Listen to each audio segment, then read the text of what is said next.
What is up, everybody? This is the Protect Your Neck podcast. I'm your host, Dan Tom. Analyst is work you can find over at MMA Junkie as well as theactionnetwork.com. But on this here program, the Protect Your Neck podcast, we break down high-level MMA. That's what we're going to do here tonight. Whenever you're listening to this, hopefully it's before the fight. Recording this late on a Thursday night and late for my later start time than usual. But glad you guys could join me. Glad the chat was already getting ready. We got analysts, people who, the good guys in the sport who work in, the more official fields. I don't want to give anybody away, but we got podcasters. We got people with awesome avatars here. Matt Pauly in the house. We got the Enforcer, my man, Jimmy Kudo 598, repping strong. The Enforcer's here. May I ask what happened to your Amazon click-through link? It seems to be reloading and the page doesn't go to Amazon. Yeah, among the Sherdog, I still can't access Sherdog, that thing that I tweeted, that 404 error. I just haven't had the time because there's just always something to be doing, and my body has no time to recover, which is probably why I woke up with food poisoning to start my week and lost a couple days of tape time, and woke up and noticed a lump on my neck after kickboxing. Don't worry, I mean, if it is something sinister, at least I'll finally maybe get a break if I die, something that I've thought about more than I like to admit. But it seemed more like maybe like a scare or something. Like, was I catching something from the gym earlier? Wasn't feeling good, still not feeling great, so just trying to push through. But that being said, I had to eat something and had to share that salmon with the dogs, and then they had to use the bathroom. Otherwise, I'm passing out. They're going to the bathroom. We don't need that. We're here to talk fights, and we're going to be doing that here as you guys pile in. Rios and Truesdale in the house, my man. Dan, ever since you did that top 5 show, I have made it my mission on the internet to go after lazy analysis and ignorance. Well, hopefully it means you won't be going after me if I decide to let off the gas or something, because I don't know. To be honest, I actually had without getting into it, all the motivation to and I'll get into a little bit because it's going to be, and I promise, I don't know about the episode, but I promise the recap will be short because I do have some important programming notes that supersede it, and that card is stale. I'm just going to read the results real quick. But yeah, I actually, found myself in a position for one of the things I did this week, and I could really just mail this in, and I had every reason to for multiple levels, and I still couldn't, man. I don't know if it's the OCD in me, and I'm not just, if you're not familiar with me, I'm not, just doing the typical, my Perez, it's my OCD, it's my ADHD. Unfortunately, your boy here actually has, official diagnosis of, all those things and more. But yeah, so it's, a legitimate thing. So I think that's where it comes from. So maybe I will be safe from the Riosos and Truesdales of the world. Either way, he's here. You guys are here. My boys, Chronic Combat Conversations, are here. I was like, oh man, I feel like regardless, I might have given them my best this week because let me tell you, touching on the programming notes. What's up, guys? Hopefully you guys dug that show that I did with them. And it's just fun to be able to chat with people. And I posted that note for the programming notes as far as you guys like me solo, the Asian Bill Burr status, which a lot of you did. You psychos out there. I also think that's because that's what I've whittled down at this point, with my ongoings and, I mean, I get sick of me too, so don't get me wrong, folks, you know what I'm saying? You listen to anybody long enough, you want some fresh takes and whatnot. So some of you were suggesting, my guy Fanyo, who I love and will be, a reoccurring guest and a part of the show regardless going forward, but that was really nice to hear. And, I do like the fact that I get to go on a show, and even though I am not going to lie, obviously been low, feeling, I've been so down lately. Sorry, no Archers of Loaf on the show. I know I look like a fucking hipster. I don't really need to, lean into it that hard and blow your ears off here and whittle my listenership down more. But even feeling low, just be able to go on a show with good guys like a TB and a Greg Guru over there, the real guru, the good guru, in the MMA space, and just be able to have a good time. Hopefully, it also is good that obviously first and foremost myself to have a good time and to be happy. But hopefully, you guys reminds you that I'm not as much of a miserable prick, and at least don't try to be as much of a miserable prick as I may come off. So that was kind of apropos inadvertently to the post for programming notes. And perhaps this will be quick, so we'll just do the programming notes, and then we'll do recap. We'll get through, and I'll clean up you guys on the chat in between. We'll get right to this card. But yeah, the hits keep on coming, basically, and as grateful as I am to be doing this, as Sean Strickland was joking, you media guys are broke. There's a lot of truth to that, right? And you guys know that, I've been gambling on myself for a minute. This isn't anything new. And even before this, air quotes, bad streak, epic bad streak, I should say. I shouldn't even air quote it. It's legit. But, ever since, even before that, I was already kind of nervous because, I only had a certain amount of,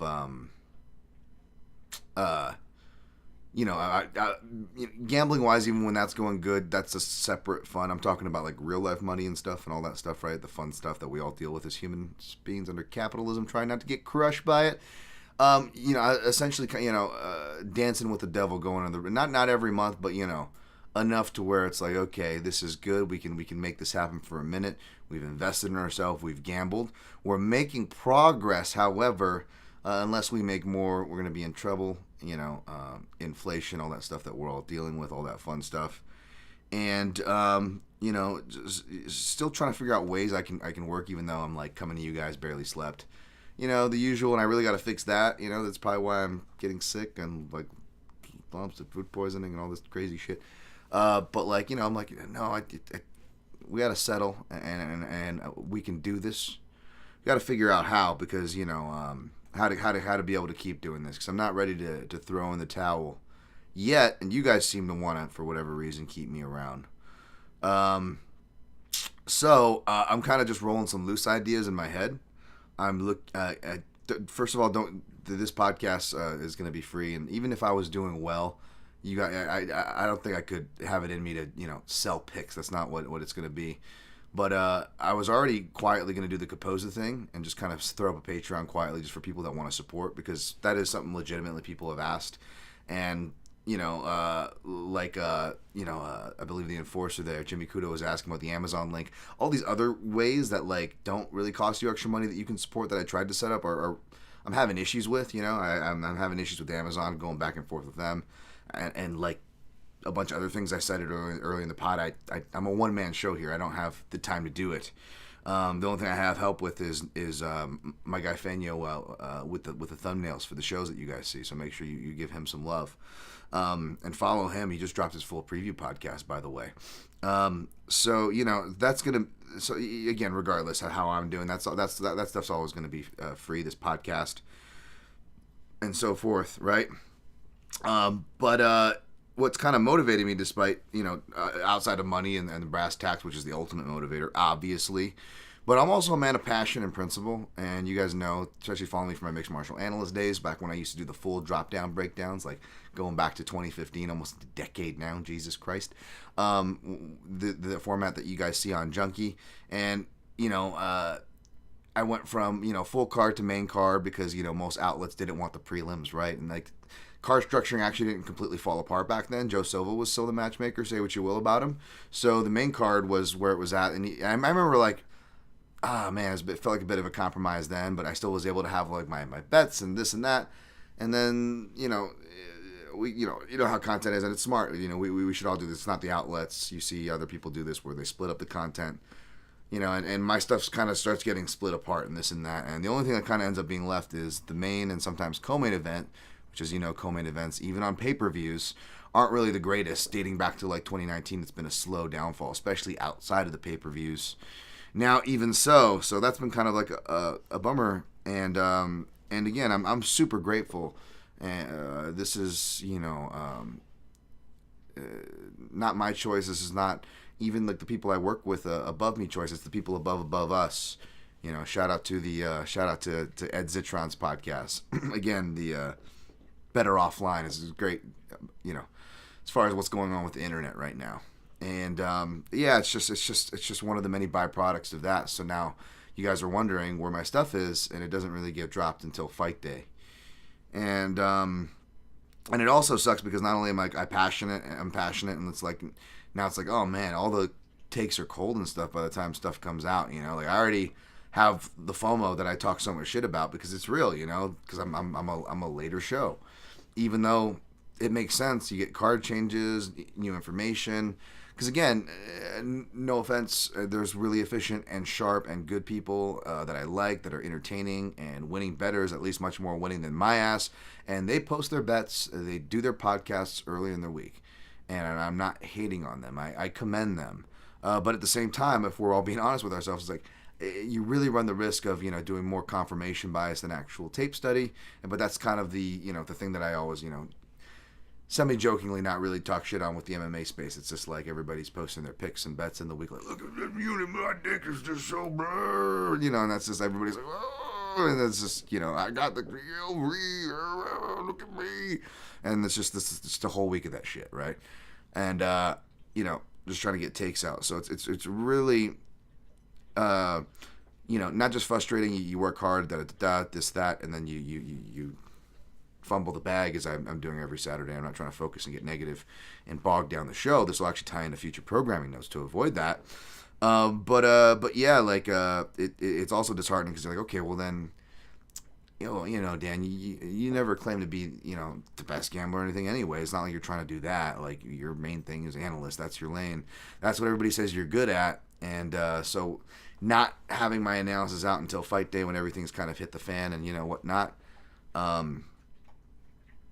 don't know if that makes sense to you guys. Maybe I'm sure I am just being a weird baby, but does that at least make sense? And, you know, so that kind of took a lot of the wind out of my sails. That my stuff is, you know, because I still have to have the, you know, early deadlines where, you know, I don't give myself any days off. You go right into it, you know, unless you're, you know, driving across state lines, you know, have to, you know, decrepitly sick from food poisoning, that is. You know, spending your leisurely Sundays, you know, just jumping right into the tape to make these deadlines, even though your stuff's not going to see the light of day. So that really took some wind out of my sails. But spinning this to a positive, back to the programming notes, and again, I'm going to make up time for this, folks, with a very quick, just a read result recap, and then we're on to UFC 302 here. But I'm like, you know what? This will maybe use this to just reignite my flame to not just survive under capitalism here, you know, like we all are trying to do, but like, you know, get this podcast out more timely, as I'm late tonight, right? You know, and not that I'm going to shoot for like Wednesdays per se or anything like that, like a day earlier, but like really just take pride in this flagship, you know what I'm saying? However, to make me make the show, avoiding, you know, hopefully you can't lose forever, I don't think, but I'm certainly the sample study in that.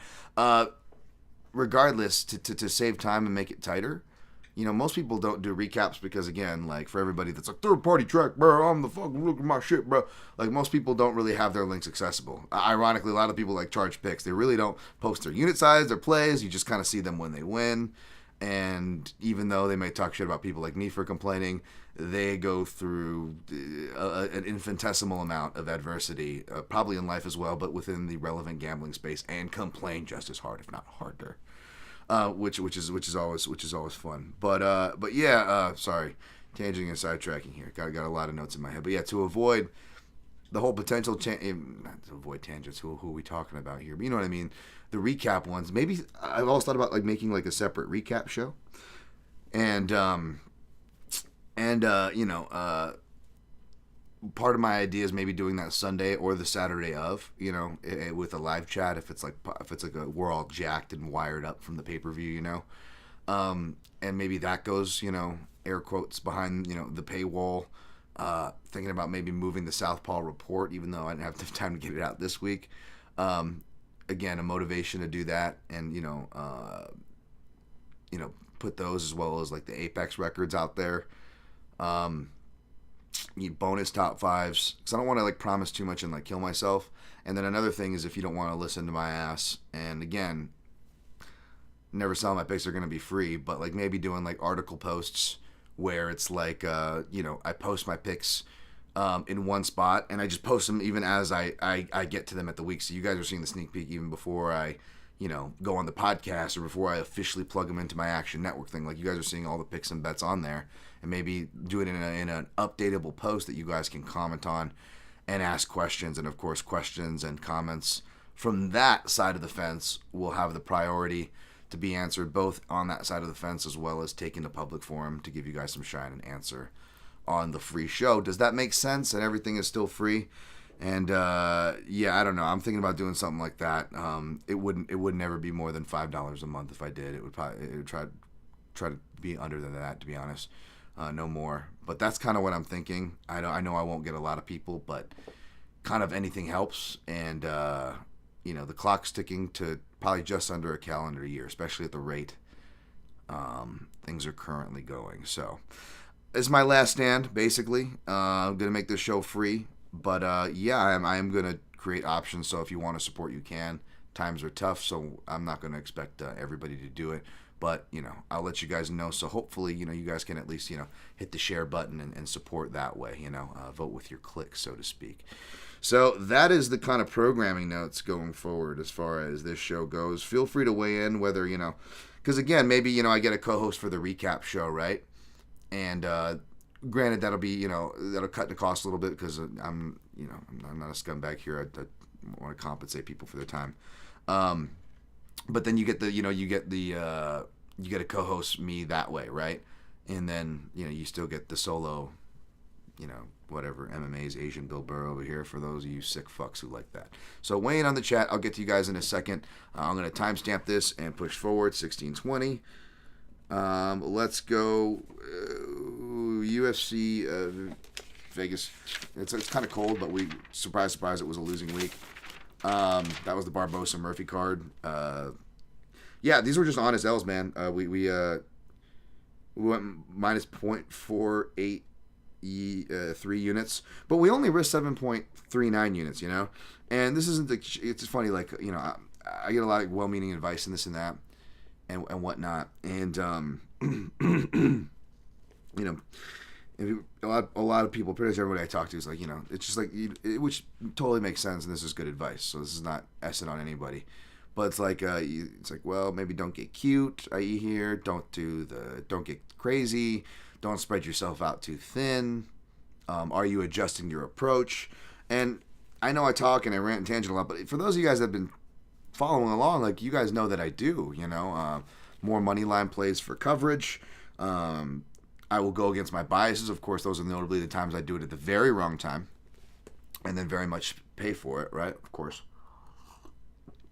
And again, these are like things where I could really like just justify like pre, post, during, as far as my play goes, as I do to you guys, like, okay, we just need this to hit, we got 4 straight plays, and we only need 2 of them to hit, and 3, 2 of them are favorites and 2 are dogs, or in this case, 3 were dogs and only 1 was a semi-slight favorite, and that of course cashed. And I have been trying to play a little bit more chalk, but it's also harder to play chalk when your bankroll's low and your confidence is low. All the above, right? Here, that is me. But at the same time, yeah, these were honest L's. The Barbosa, that was an honest L. Alves, I knew what I was getting into. That was more the proverbial kind of value shot.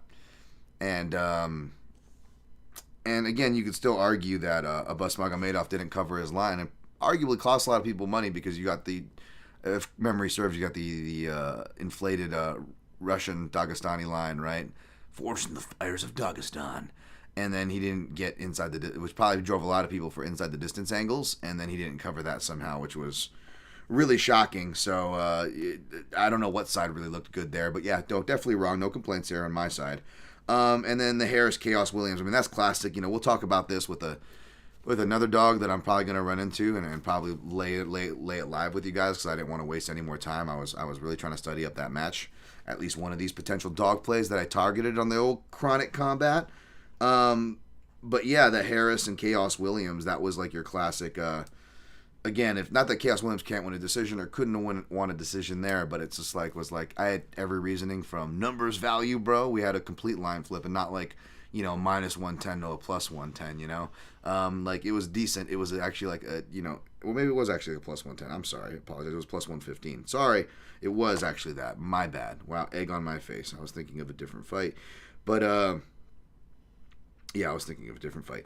But yeah, no, you had the smaller grappler in the superior grappler in the smaller cage. We still have the line flip on our side, so there's still that where you don't owe anybody justification. So point still stands. And then, the arguable overinflation, and again, Chaos Williams, for as short as the fight was, actually did show some improvements, and he's not like the level of this example where he's like a complete fraud, like a William Gomis. But you'll hear people talk about the Gomis, like the Williams, and all these guys like the same kind of I talk about, right? They'll do the stereotype. It's like, and it's funny because it's just like, he's long, he's explosive, he's athletic, he's power. I was like, just say it. Just say it. We know what it is. We know what it is. We all, hey,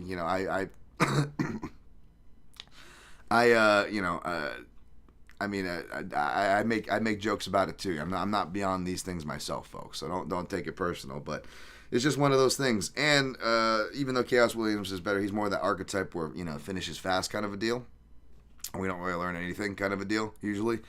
And you know how much I love those matchups. Just from an analyst perspective, forget betting, forget even picking. I just hate that, even if you take not just bets, but even picks out of the equation, right? Like, no, I keep that same energy. I hate that shit because you don't really learn much. And that's just the way I always lose. And every time I bet these guys, I bet the hype athlete, the darker guy. No, just kidding. No, more the archetype for me is what sticks out. That's when I really eat it. So if I was gonna lose, that was the way I was gonna lose. So again, folks, I'm not, even though it's easy for me to cry into my beard, I definitely have an excuse to. I'm not trying to out here. I'll take it. I feel like this isn't abnormal for me. If it's an honest L, I just take it on the chin, and that's what it is. It's like that's the way he was gonna win. That's no complaints, It sucks, but I'm not complaining. I'm not like, this is wrong. Like with the Eileen-Perez one where it was like that was unlucky. I'm absolutely sympathetic. It was weird. It was shitty. It was unlucky. But I don't know if it's a bad beat. There's a difference between those. And we talk about these here. There's honest L's. There's close ones where it was like, what was it, the Petrovic, whatever, round 2. It wasn't the robbery like it should have been, like a non-stoppage or early rare Kerry Hatley early stoppage with the Charles Johnson and Jimmy Flick or something like that. It wasn't like that. It was a fair, it was just close, right? It was just close. Whereas bad beats are like, any of Tisha Torres' last decisions, the Weidman Silva protocols, pretty much just go back to my losing records to save time. But you guys get the point.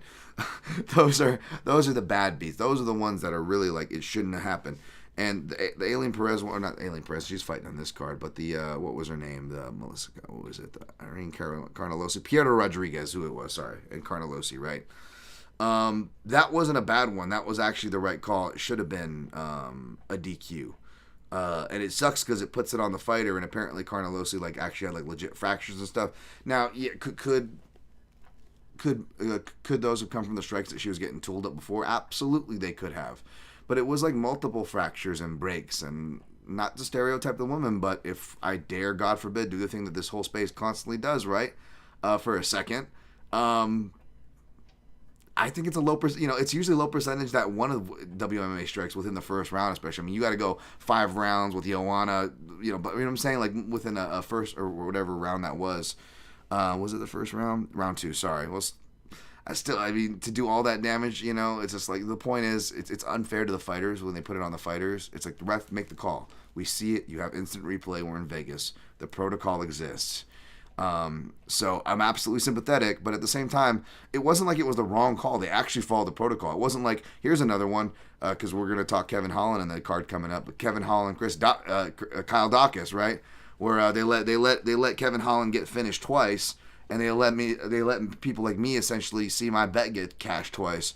Before not even Dan Miragliotta, but impressionable Dan Miragliotta by outside the cage Herb Dean influences them in a different direction, and then they go no contest. So it was like, okay, that's great. Again, you guys are trying to cover your asses, but what about, if that was the case, then why did we let that's my thing, is why are we letting the fighter get finished before we make the call? It's like, oh, we justify it after the fact. It doesn't change the fact that you sat there and watched the guy get finished multiple times for fighter safety there.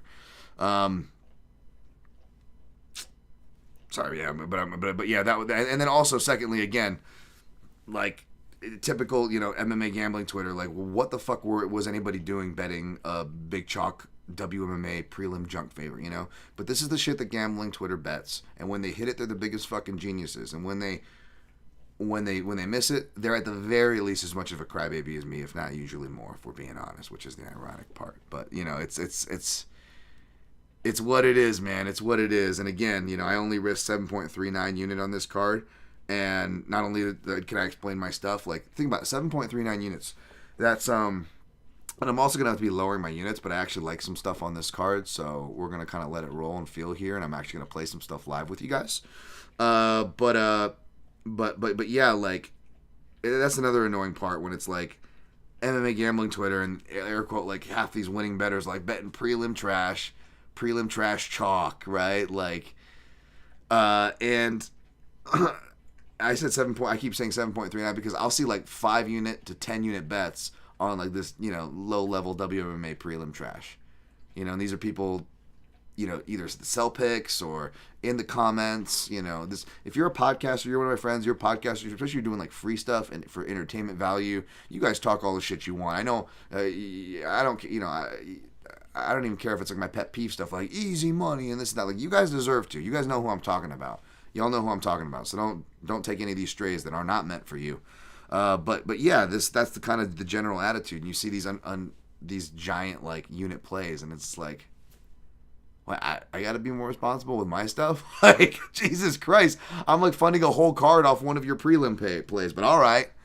So that's just kind of the more irony of it. But yeah, I already spent way too much time talking about this card. There really wasn't much else to talk about. I know there was some suspect decisions. I didn't watch Demopoulos Ducote, but sympathy's there from what I hear. And yeah, this card is stale. Go Angela Hill, and hopefully Leroy Murphy's in some bigger fights. All right, let's go. 26, 55. That wasn't too bad. That was only 10 minutes. 26. 55. I'm going to do a quick chat cleanup because you guys deserve it for putting up with me, and then we'll get right to this breakdown, shall we? That's not too bad. Who we got in the house here? Phantom Punch Breakdowns. Hey, Dan, good news. My YouTube channel is no longer restricted. I can mod for your show. Yes! Enforcer number 2 and another channel you need to support. Phantom Punch Breakdowns. Shouts to my dude. Plus MMA Orbit for plagiarizing. Oh, jeez. Yeah, there's a lot of that, Rio Susan. Jin Karasu, Dapper Suit. He's not a suit, just, I wanted to wear it red. There's only like a t-shirt under here, so I don't know. I'm doing like the whole, like, I don't know what to call it. I'm looking like I'm trying to, sub in for one of the morning combat guys. Shout out to Luke and Brian, by the way. But no, like, I wanted to wear red. Because again, I'm not a negative. I'm not a negative. He's a miserable cunt, but we love him dearly. It's not who I'm trying to be all the time, right? Like, I'm trying to Tiger Woods it. Well, wait, maybe I shouldn't say I'm trying to Tiger Woods it. Hold on, okay, hold on. Wear red as far as, I know people forget this. The more successful Tiger Woods, the less Asian he became. This is really, really great. But, like, yeah, he would wear red for a reason. It was from his mother. He actually had a mother, folks, and people forget that, too. Asian. But yeah, he would wear red for a reason. It's a good luck color and this and that, especially with even though I believe Tiger was Thai, his mother was Thai, but which shares a lot of Chinese influence from their food and so forth. But yeah, decent amount of Asian cultures incorporate the red there. Chinese, where I'm from. So we're trying to incorporate that. Because like the chronic combat guys, I think I got a good feeling. Believe it or not, I know. Like, I'm so afraid to say it because it's like, oh, here, just like it's like, oh, yeah, you got out for a week. It's like, yeah, I had to, like, it took a lot to get out, like, to be able to work, cover my stuff, and then go for that, the rare UFC off weekend. And just the same thing, like when I let somebody in traffic and I say, Dan, we're gonna relax today. You're gonna calm down. You're gonna let someone in. Yeah, real Asian Bill Burr is just complaining about some shit like this. Let someone in front of you, and then boy, do I pay tenfold. That person will like do everything but like replay my worst failures on their back screen while they go 5 under the speed limit. You know what I'm saying? And like same with this. I go through the trip, had a little bit of a hiccup because I was supposed to have a little bit of help with it, and then I did get a little bit of help, but it was The point was, I had to do an overnight drive in with the dog. The two big dogs by yourself. It was a whole thing. And then as a guy who, since I've had this job in deadlines, I've had reoccurring nightmares for the last almost 10 years now of I'm constantly late through an airport. And like bad shit's constantly happening, like just crazy things, and I can't pack in time. I can't make the deadline. It's like it's like a whole deadline dream, right? Essentially, is the metaphor. So like you're waking up. I actually set my alarm for like 7 a.m. and I was like, I'm gonna get up early and get on the road early and get out of here, from the room I was staying in with the dogs. And I start packing up, and out of nowhere, I was just like, oh no. And I'm not gonna give you guys details, but it was essentially food poisoning. And one of the non-gross details that you tend to forget is how debilitating it is. I couldn't even stand up straight for a minute. Like, I was in pain. Like, people are going to think I'm having sex or I'm dying because I was just like, ah! Like, I felt like a little kid, like, crying for his mother, kind of a deal. Like, it was bad. It was a bad bout. And, the clock's ticking. My dogs have to go out, and I don't want them to go into the room, right? Like, it was a whole mess. I'm like, what did I, like I had like a really nasty, like one of those behind the knee and calf cramps both at the same time whilst throwing up. I look like one of the girls from Suspiria, just the bathroom, this is my payment, and I get to drive home in this state. This is, and then I get to be behind on my work, and it's a whole butterfly effect. So yeah, that's the kind of really unhealthy part is when you see Dan, you're like, oh good, Dan Tom actually did something fun. He's actually getting out there, like.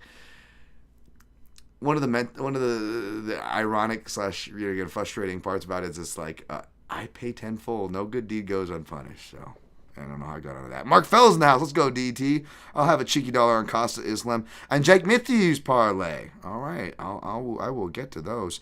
Makoto Kaya Goku. I did a little bit of film study in this card, and is it okay to point out a couple points from my study? Of course it is. Hopefully it can help. I'm not as good as you, but I think I can help. Of course, Makoto Kaya Goku. Fire away. I'll try to get to you when I can. Rain Lamina. Hey, Dan. No pun this week. Just glad you're back. I love your puns, Rain Lamina.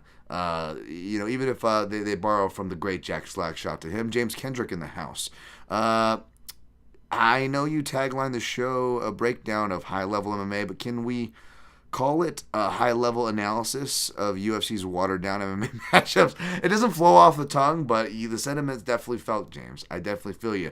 James Kendrick says, you were awesome on Chronic Combat Conversations. I'm not into betting, but I will listen to the TB and Guru because they are nice people and thoughtful. Yeah, they are quality dudes, so I appreciate them. Phantom Punch Breakdowns, yep, really enjoyed you on Triple C. Thank you. Don't know if you saw earlier, he adds, but I'm no longer restricted. Yep, yeah, I saw that. Jin Karasu, what a guy. Fenyo is great for you doing the thumbnails. Of course Fenyo is great. How we feeling, squad? Fenyo in the house. Look at him. You say his name and he appears. He's like a Chilean Candyman, and I probably pronounced that wrong, so forgive my gringo accent there. Dan Tomers around the world. This guy, nice. I love seeing the love there. I love seeing the love. Giving love to Fenyo as it deserves. Why do people charge for picks? They aren't guaranteed to hit. So why charge for something they could backfire? Because people like money and like scamming people, and it's the way of the world. And with people getting more desperate and internet allowing for more scams like this, with terrible people like Mark Zuckerberg or Elon Musk getting their grips and just really just fucking things up, plain and simple. Yeah, we're gonna see more of this, and look out for your parents too. I've one of the many things that's just going on right now. It is I just recently, without getting into details, but yeah, just kind of share with you guys some of the outside the MMA luck and stuff. Outside of her getting fucked over by the government for stuff that is owed to her. She was recently getting scammed, and but yeah, so now I'm just having to go through and look at her bill. It's crazy. Shouts to those of you who have to go through this weird, especially early. It's hard at any age, but especially early on, having to switch the parent and parental role. Now I'm going through her bills. Shouldn't you be going through mine? Saying gamble less. So yeah, look out for your folks out there too, people, because the old people get fucked over out there. Brad Tashik, my man, I'll certainly support you if you end up doing a pay. Your way too. You support me enough, Brad. You can put away your wallet, sir, and just maybe jump on a show with me. Although I probably owe you guys a co-host or so, a spot or so to to help you guys well before the AIDS knocks all of us out. That's a MMA analysis joke, folks. Relax. I've been tested. We're fine. James Kendrick, running bit. Dan, you might have a losing week, but you didn't bet 5K on Yan Xiaonan at 300 like a doof. The doof is a character in the Mad Max Fury Road, but I know who you guys are talking about. That guy's a real loser. I'm not for piling on people, but you know what? You're doing it in the spirit to help me feel better, James, and I appreciate that. I'll take it. Rain Lamina, the correct terminology is Black Explosive. Yeah, you guys know what I'm talking about. James Kendrick, Tisha Torres got robbed twice against mid-comp. Absolutely. Fucking terrible. Terrible.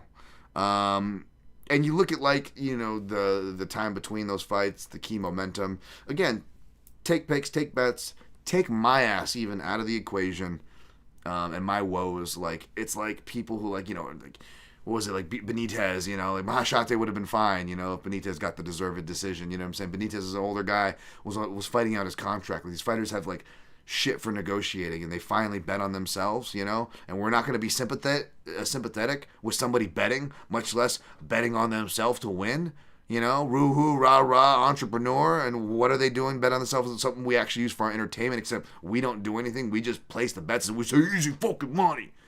Sorry. So yeah, it's annoying. If you take me out of it, it's annoying on all those levels. That's right. And, you know, the people selling picks will be the first usually to say those things. Yeah, not talking about the homies, the free podcasts that are doing entertainment and actually putting their ass on the line for free. You guys have every right to victory lap, and you do that. You keep doing your thing. I support you guys. Jim Carrasco, Tiger Woods, you mean Cheetah Woods? Yep. And chat might be the sharpest, but are the funniest. You agree. You guys are the funniest. You're funnier than me most days, especially lately. But let's get to the fights. 36. All right, we're doing everything's in sixes. Every 10 minutes we're progressing. But now it's the actual breakdown time. Yeah, so let's do that. 36-45. I've got it marked. We've got some fresh odds up. Of course, folks, UFC 302, Islam Makhachev versus Dustin Poirier. And if you're listening to the audio version, so I didn't have time to fiddle with it. I've been getting a little creative more with the media here, folks. I was maybe going to intro with the song, but yeah, we might there might be some Patori Maui Club because just one of the songs, it sounds like they're saying Poirier the whole time. You know, will that be the pick? Well, if you saw Chronic Combat Conversations, you know that I am not leaning in the typical. Again, you know, I believe it or not, Dan Tom just doesn't just like pick the southpaws and the vets in every fight and bet the underdogs, especially if they're the southpaws and the vets. And never, believe it or not, I don't do that. I know it seems like it because like I'm one of the only few people that actually call out their own betting biases in this space. And as you know, when you actually like call out your vulnerabilities, even in a healthy, jokingly manner, you know, it still gets used against you because that's just how human nature is. But yes, despite my human nature wanting to do what it would want to do, and I definitely am rooting for Poirier and may find some ways to put some money on it here, hold the phone. I am leaning toward the favorite in Islam Makhachev. You know, the Southpaw Report, I didn't get a chance to do, so both Chronic Combat Conversations podcast, as well as, of course, you guys, are going to get the in-context version, and the only versions, perhaps, this week. Right? So yeah, I know, bad was like, oh yeah, I'm going to put that behind it. Like, yeah, the week you don't even do it on a pay-per-view, dummy, and on the Southpaw versus Southpaw matchup headline of the card. Okay, so basically Poirier is 6-2 against UFC level lefties. Those two losses come against Michael Johnson in his first fight against Conor McGregor. He got better at the Southpaw versus Southpaw matchups. They're kind of sporadic, few far between. They don't tell us a lot. You got early ones against Jonathan Brookins. No offense to Jonathan Brookins. I'm a big Brookins fan. But, you know, there's not a lot that tells you, you know, when he shows up on the Southpaw reports for Aldo or for Charles Oliveira, right? But shouts to him for being on these resumes. That's awesome. That's not nothing. You know, fights Eric Koch, you know, loses to Conor, fast starter, things that, you know, have trouble Poirier. It was funny with Michael Johnson. I was like, Poirier had the better lead hand. And that's probably part of the reason why I ended up, you know, despite calling the check right hook for Poirier in their second fight, I still picked Conor. I picked that one wrong. Not that I was the only person. Conor was favored. You know, it's not like a one I beat myself up for, like a Nunes Aldana or Gon Jones or Martinez Aldo. But it's, you know, it's not great, I guess. But, you know, not as bad, but not great. The fuck was I talking about, Dan? Wow, where did you go? Yeah, but with the Conor, Conor and that the second fight, because with Michael Johnson, my analysis, I'm like, oh well, Michael Johnson was more of a Conor in the sense that he was much more left hand happy sided fighter, whereas Dustin would at least cover his tracks a little more with his lead hand. So I was like, lead hand will be the difference. Southpaw versus southpaw matchup. Look at Dan Tom, almost a decade ago, hitting that analysis out of the park. Except the only thing I hit out of the park was Dustin Poirier, and then Dan Miragliotta jumping out of his shoes, revealing his holy socks at Hidalgo. Wow, Dan, that's a hell of a lot of referential knowledge that was spot on. But yeah, no, honestly, that's what happened. So I was just like, oh great, that was a classic Dan Tom, where you're just like, oh Jesus Christ, okay. And then of course that led me to pick, that led me to pick whatchamacallit, Michael Johnson in his next fight against Khabib Nurmagomedov. Right, and I knew that was a crazy pick, but I did it anyways. Anyways, neither here nor there. But yeah, so he fights Conor and ends up being the lead hand thing. I'm like, okay, fights Conor again, beats him there. So basically it's a lot of the lead hand. He will kick more. As well, Poirier underrated kicks. I know he's got the weird kicking gait because he's got the funny hips. But in southpaw versus southpaw matchups. But the thing is kind of like, I don't want to get too far in the weeds here, because like I was telling the Combat Chronic guys, Chronic Combat Conversation guys, is that I think you got to look at the southpaw sample size, and the Makhachev side is the important one. I mean, he is arguably the dictator in this fight from strengths and skills to tactics, right? I know it's been talked to death again. All the takes are cold at this point, but it's people have been talking about it since Poirier's fight with Khabib, right? The lack of the footwork and the circling and this and that, and you still see him do it against wrestlers or when he's in trouble, like in the Chandler fight, and that opens up opportunities for takedowns along the fence or getting bombed on kind of along the cage and whatnot. Even though Poirier strikes well off the back foot, he just has traditionally, you can judge whether or not now, but traditionally he's done his best work going forward. Not crazy to say. But it's the Makhachev sample size. So the Makhachev sample size is funny because he's 2-1 against UFC level southpaws. Of course, we point to the Adriano Martins, and there's forensic analysis there. For everybody pointing to the forensic analysis, which is ultimately not even so much the ghillie jumping, that seems kind of hardwired, because it does show up a lot in Poirier's fights for not getting it. And it seems like that's everybody is focusing on, whether it's like repeated cheap jokes or focusing their breakdowns on it, which I'm not hating on either of those, by the way. I'm just saying it's just what it is, it just I'm trying not to focus on too much because it feels like it's been covered to death. The more idiosyncrasies is what comes after that, like he's got certain hardwired idiosyncrasies, like after the guillotine he's going to wrist control and he's going to go triangle on the same side every time, which is his right leg. That's immediately going to go and happen. He's going to chain. It's just like classic submission chaining. And then he's going to get up with using some back exposure. Because, it's like we juggle trying to talk about his game, and smarter analysts will say, we'll make sure to add the caveat. Like Poirier, not just because he's a Brazilian Jiu-Jitsu black belt, thug jitsu, baby. But like he is a good grappler, right? So when you have to explain what it is, well, is it just outliers, is it wrestlers? And I think it's just outliers, wrestlers, and a mix of the third column, which is just a more focused, direct game. Because Poirier will welcome the scrambles. He thrives in the scrambles. He thrives in the dogfights, right? His cardio is never a question. It's more that focus approach that can break him down, that can frustrate him.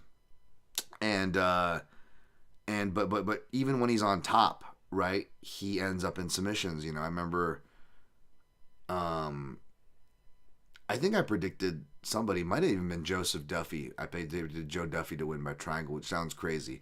But you have to realize that this is when Poirier is hitting his 155 renaissance. We're still not realizing we're quite into it. And even if you didn't fall for any Joe Duffy hype, which Joe Duffy's a really nice guy talking to him, and so I hate to hit him with that or anything like that. But also, to be fair, he did show some opportunistic submissions in that regard. And Poirier ends up in triangles a lot, even though, just like he goes for guillotines and never gets them. Conversely, he ends up in triangles despite never really getting caught in triangles for the most part, I believe, right? But yeah, it's usually rear naked chokes that I've got him. And I remember it was like Justin Gaethje after the Michael Johnson one. I felt like Gaethje was just staring me down, like he wanted to kill me the whole interview. Because I was off screen. I wasn't even in the junkie panel in the studio. And I remember testing it. I'm like, is he fucking just staring me down? I'm like, let me just quietly move over here. I just move over and I'd look up. And this is while the interview's going live, and I'd look up and Justin's eyes around me. I'm like, oh fuck, he saw I picked against him, didn't he? So it's and with Poirier, I'm and even though my stuff wasn't on Junkie or anything at the time, so I definitely doubt he didn't read or anything, but he did retweet my Yves Edwards highlight. That's what I got so much traction, which was awesome. Thank you, Dustin. But at the end of that, Joe Duffy was, I don't get triangle. I don't get fucking triangle. And I think even in that fight, to be fair too, Joe Duffy actually caught him in a triangle. He didn't finish it obviously, but he caught him in a triangle. It's because, and I talk about it when he fought Pettis, if you read my breakdown in that fight. They both have a similar ethos to their game, where they will bait things to advance. Pettis with letting people take their back, which Poirier does as well, right? But even again, playing in somebody's guard, right? This is why Dustin ends up in triangles, because he will do the thing where he puts the arm out like this, and he baits people to try to take the arm, take the triangle, and he's going to use that to pass and smash you. So even when Poirier is playing from dominant positions, he's still playing a risky game. He just can't help himself. It's like Jim Miller syndrome, right? It's like a kid in a candy shop with his submissions, right? It's a similar ethos, a similar spirit. And because of that is those idiosyncrasies is why. But back to the southpaw idiosyncrasies, obviously there's forensic analysis when you go to the one loss for the 2-1, picking that thread back up. For Islam Makhachev, Adriano Martins comes way back a while ago, UFC 192, another Texas card. That was headlined, I believe, by Cormier, Tears of Gustafsson, right? And yeah, it's the check right hook. Dan Tom, check right hook, forensic analysis. You should be all over that, right? And that could definitely hit too, right? But what it could also hit is Dustin Poirier's underrated knees. What could also hit is Dustin Poirier's left hand, whether it's the form of that kind of shovel punch, the uppercut, and of course his just patent, crosses and rear hooks. Because Volkanovski was able to hit those whenever he switched to southpaw. I always talk about that, right? Shout out to the southpaw killer, but more specifically, in my example, I'm talking about the southpaw versus southpaw, specifically just the cross, or overhand as well, if you want to, you want to grandfather in some Jorge Masvidal, Darren Till sample size into there. But it's that weird blind spot, right, where you can have two southpaws, even if they're decent strikers. They immediately look like they go down a couple levels. And even if they don't, facing off with the southpaw, if they're good at hiding that part, it'll slightly show itself with their punching mechanics with the two, because it's just a different distance and you feel so exposed. You feel so weird throwing it. Volkanovski, is for as limited as his southpaw approach against southpaws, sadly was, which was kind of a thing I've split hairs on. I love Volk, but if you have to split hairs on something, right, that was, you wanted to see him not abandon the jab if anybody was going to not do that, right? And, of course, Makhachev, with help of that fight, the second fight being on days' notice, is able to, pick up, have answers on these things, even just pick up as the first fight went on, right? He kind of, he would adjust, hit his own checking counters, switch over to his patent double collar tie work. Things of that nature, right? But as soon as Volkanovski hit him, the first one he hits him, and the second one, it's like, did he hit him with the left, or was it more of a shovel right follow-up, and did that one even hit him clean? Because you can't really tell, because Islam's immediately in on his patent single, right? But the point is that I'm rounding the corner on slowly, that I brought up on the Triple C podcast there, is that he doesn't like to face southpaws, So when Volkanovski does it, not only does Volkanovski have his biggest moments, that's when Islam hits his reactive shots, coincidentally / not so coincidentally, right? He's wild and gets himself knocked out against Martins in his first one early on. Okay, let's say we throw that out. We fast forward to T-Bow. This is something I didn't catch until recently, which is kind of crazy, You guys know Gleason T-Bow, the Khabib destroyer. Wink, wink. But yeah, if you look at that fight, he knocks him out with a left hand. You're like, holy crap, right? When I went back to watch it, he didn't even mean to knock him out with a left hand. He still doesn't really look comfortable. He looks like he's doing the thing that he would later do with his third southpaw, dedicated southpaw sample size, which is Drew Doba, where he's just trying to draw out the strikes in order to means to an end. You know, either strike just to get him to strike back so he can change levels under, or strike to get him to react with his guard so he can offensively change levels under, right? Those are the basic two options he's really only looked to do since getting knocked out against southpaws. So when he knocks out T-Bow, you'll see it. He actually gets shocked because he reaches for a leg, but then realizes T-Bow is like falling limp, but immediately autocorrects to come up to punches, and he's just doing the awkward. And I don't want to lean into it because I said it as like an off joke, and now people like are really like being mean with the, you know. I'm on Team Spectrum, folks, but yeah, you know, with Islam potentially being on Team Spectrum there, but yeah, he looks all kind of funny in that fight. He's just like, whoa, no, he's just, I'm so awkward, you know, just like with the trash talk with Dustin Poirier. I know there's some cultural things with the motherfucker, and someone pointed out or this that, but even that aside / before that part, like he's just so Islam is just like I just see Chris Griffin like. Why am I so awkward? Because he just does the typical, like, he's worse than Khamzat as far as, like, they smash you. Yes, and it's so painful listening to, like, not everybody in the media row, you guys know, I love y'all, but, like, you know, there's some really bad questions that come through those media things. So you mix those, like, tried and tired questions with, like, Islam's just typical, like, yes, Khabib be there. Yes, yeah, I try to make him proud. I just want to win and smash. I train hard. Like, okay, all right, Jesus Christ. Like, and then, you know, his fans are over there like, oh, just busting, like, oh, just losing their shit meanwhile. But yeah, he really doesn't like striking with southpaw, so that's going to be the crazy thing. But that being said, I mean, is it bad to be encouraged to not want to strike with Dustin Poirier and just try to wrestle him off Jump Street? You know what I'm saying? So these things are going to help Islam, and they're why I'm picking him. But, like, make no mistake about it. There's evidence. There's, you know, he messes around too long on the feet. You know, something goes awry. Poirier can capitalize, absolutely. And at prices, you know, if he reaches, like, you know, plus 5-1 or something, how do you not auto bet him, right? This is the part of the podcast where I say, yes, I'll auto bet him if they get, and then I don't auto bet him, and then that's the time that person wins, you know, and I don't actually like bet what I say I'm going to bet. But no, I picked Makhachev, and you play the rounds. He's way too inflated. He doubled the price tag due to inflation. So you play him in rounds 2 and 3, which is going to be my prop squad split, which isn't as sexy. I have a better round 2 and 3 split that I think I'm going to be able to get you guys. I'm going to see here too before I pull the trigger. I'm going to pull this one live. With you guys as well when we get to that fight. But I already called dibs on the Makhachev 2-3, so I'll stick to it.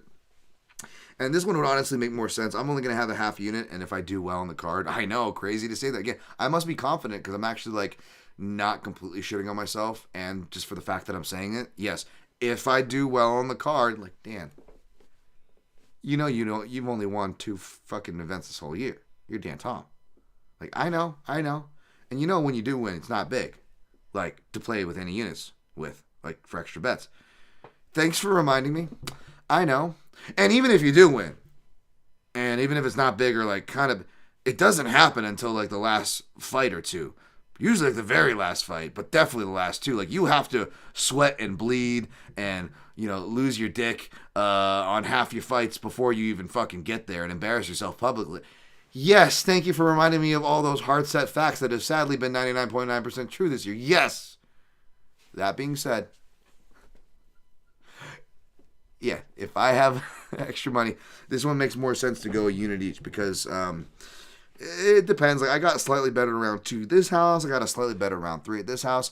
I'm not fucking glamour shopping these lines, folks, as much as it could help me. As much as I could use it because I'm already handicapped not being able to get 1-2 groupings or round 3 decision groupings. Oh, my God, if I could fucking have access to those lines. Oh, my God. Already playing at a handicap here. But, yeah, I took half a unit on Makhachev round 2 plus 380, half a unit. And Makhachev round 3 plus 600. So here's the two things. And I think they have this now at, whatchamacallit, Bet Online. Not Bet Online, sorry. Shout out to Dave Mason for helping me with an issue, right, by the way, this week. We're in the processes. But yeah, this one's BetMGM. They had, like, Poirier round 2, because I think that's the round that he's going to get it in, you know. Again, this is like similar to why I picked Saint Denis and him against Saint Denis in round 2, because even if you hurt Saint Denis, regardless of him jumping the ghillie, Saint Denis is good enough grappling to, break up the finishing sequences. Even if he does get hurt, right? But round 2, it should be done by then. Well, if Saint Denis is good enough to do getting in round 2, obviously Makhachev's going to be good enough to get in round 2, kind of a deal. But Makhachev can also finish in round 2. I have Makhachev officially by submission in round 3. But again, rounds 2 and 3 are going to be the hot rounds for him. And round 2 is going to be the hot round for Poirier, which means crossover hot round, which means the hottest round is round 2. So, a lot of total plays are making you incorporate round 3 or above. They're really making you choose Parker in that sense. So however you're wanting to attack the board, I think that round 2 as the hot round incorporating, you could see it up into Poirier plus 2,000 for round 2. Or what I'm thinking about, so I can potentially double dip or have some coverage. So I feel good if Poirier wins, at least if he wins in that round. And again, if I do well and add an extra half unit apiece to the round 5s for Makhachev, you bet your ass I'm going to throw a half unit on Poirier inside the distance at a plus 600 number, just for shits and giggles, so I can, feel good, extra good if he scores the upset there. But yes, fight to end in round 2 is like plus 300, and I'm thinking about putting that in the plus 200. I'm thinking about putting that in the Hound Robin there. As far as it goes, Mida-san. I want to log into my other one there for later. That's what I'm going to play for that fight. Costa, next fight. Sean Strickland minus 265. Paulo Costa plus 200. I just got my breakdowns in for these fights. I did the betting breakdown for Action Network, the in-depth, over at MMA Junkie, which, I got confused. That's another reason I was kind of behind this week. I forgot that with everything coming out on fight day, I was like, dude, do we still do the in-depth for this one? And we do, and I spaced it. So I got a whole video and stuff on those. But as far as the betting side for this show, and I'll cite what's, I don't know if it's dropped already for Action Network on there yet. I haven't had time to even. It's the thing, I don't even have time to post my own stuff. It's, oof. But yeah. So this fight, it's over city here for this one. I feel like that's the safest bet. Like the only person is primed for a finish is Costa. Which again, if you're getting anything at plus 200 or even north of plus 2 to 1, like I don't blame you for taking a stab or a small stab or whatever at Costa. Like that's the side, despite the stated extreme couture bias, even though, I'm not like some Sean Strickland nut hugger or anything, but Eric Nixick is obviously my guy. Extreme couture is obviously my gym, literally. I got to state that bias as I do. Again, that's another thing too. I'm like one of the most like, say what you will about me, hate me, I suck, all those things. Okay, cool, I agree, whatever. I hate me too. I do suck. Okay. But one of the ironic things is like, oh damn, maybe you shouldn't lean so much into your bias. I'm like, I'm one of the most honest people about fucking biases in general, from betting, picking, general media presence as a journal, even though I'm not one and not trying to be one nor claim to be one, but you know what I mean. I do try to hold up those integrity standards for whatever the fuck reason. Not that, I should be chasing the clout. Oh God, that's fucking heartbreaking too, Again, just kind of seeing where this space is going, folks. It's just like, your account is locked. Why is my account locked? I'm trying to make bets on the show. God damn it. That is, what the fuck, man. I swear, like, I get shit lines, just in general, like the shared lines, like money lines. I don't even get access to the fucking cool lines. And then half the fucking houses I get constantly fuck with me. Like, what is going on? 2 out of the 3 houses. Is food poisoning and strep throat not enough, folks? And me being late? Like, oh, we just got to lock my account? It was like the first try, and that's my fucking password. What are you talking about? All right, well, we'll see if I can get back into that one. Otherwise, I'm sure I'll be missing some fucking numbers there. That's great. That's great. Well, not that, again, I shop anyways, but if I'm in a position where I can look at, God forbid, what the best number is, yeah, you're damn right I number shop in that case. And I was going to do it with you guys, so it's all honest and God forbid. God for fucking bid. Anyways, I got Strickland-Costa over 3.5 at minus 130 at 1.3 units. I was going to completely jack my guy Guru with the fight starts round 4. But again, I didn't even realize. I maybe because like I'm no longer at 5 dimes. And I think maybe even my crookie used to do it. But yeah, I don't even have like access to fight starts like this round line. Like basic ass shit. Like when I tell you guys, like if my bad luck, like legit bad beats weren't enough, like I'm already playing. Forget all that. Like forget my history. Like just from what I have access to.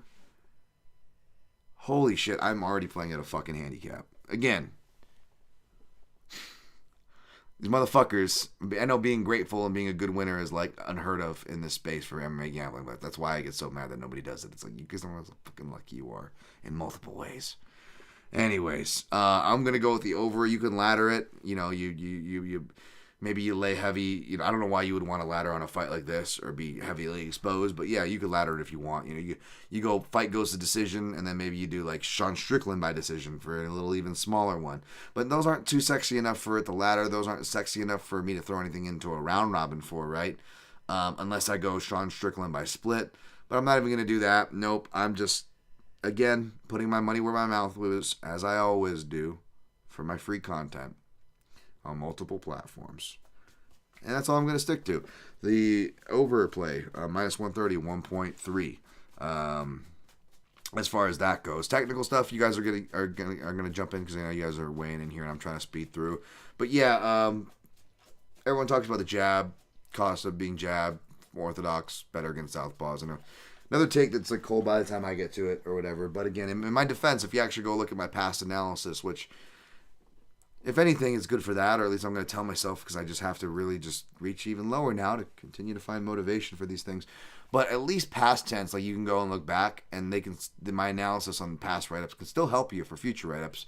Because not only do I say that, I expand on it further, saying regardless of the stance that Paulo Costa is, straight shots in general are the common culprit running through my forensic comb of analysis there.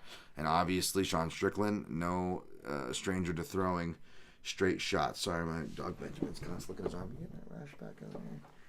He's already got 2 more new bumps. Then we just gone through 1 surgery, and he's already got 2 more bumps too. I'm getting bumps again, but maybe we're all just gonna fucking die, and you guys get no podcast. Wow, Dan, that's dark. Yeah, it just never stops. It never fucking stops on all sides. Oh, and another thing too, by the way, for the preview programming note, just to add to like the shitty news, I can't.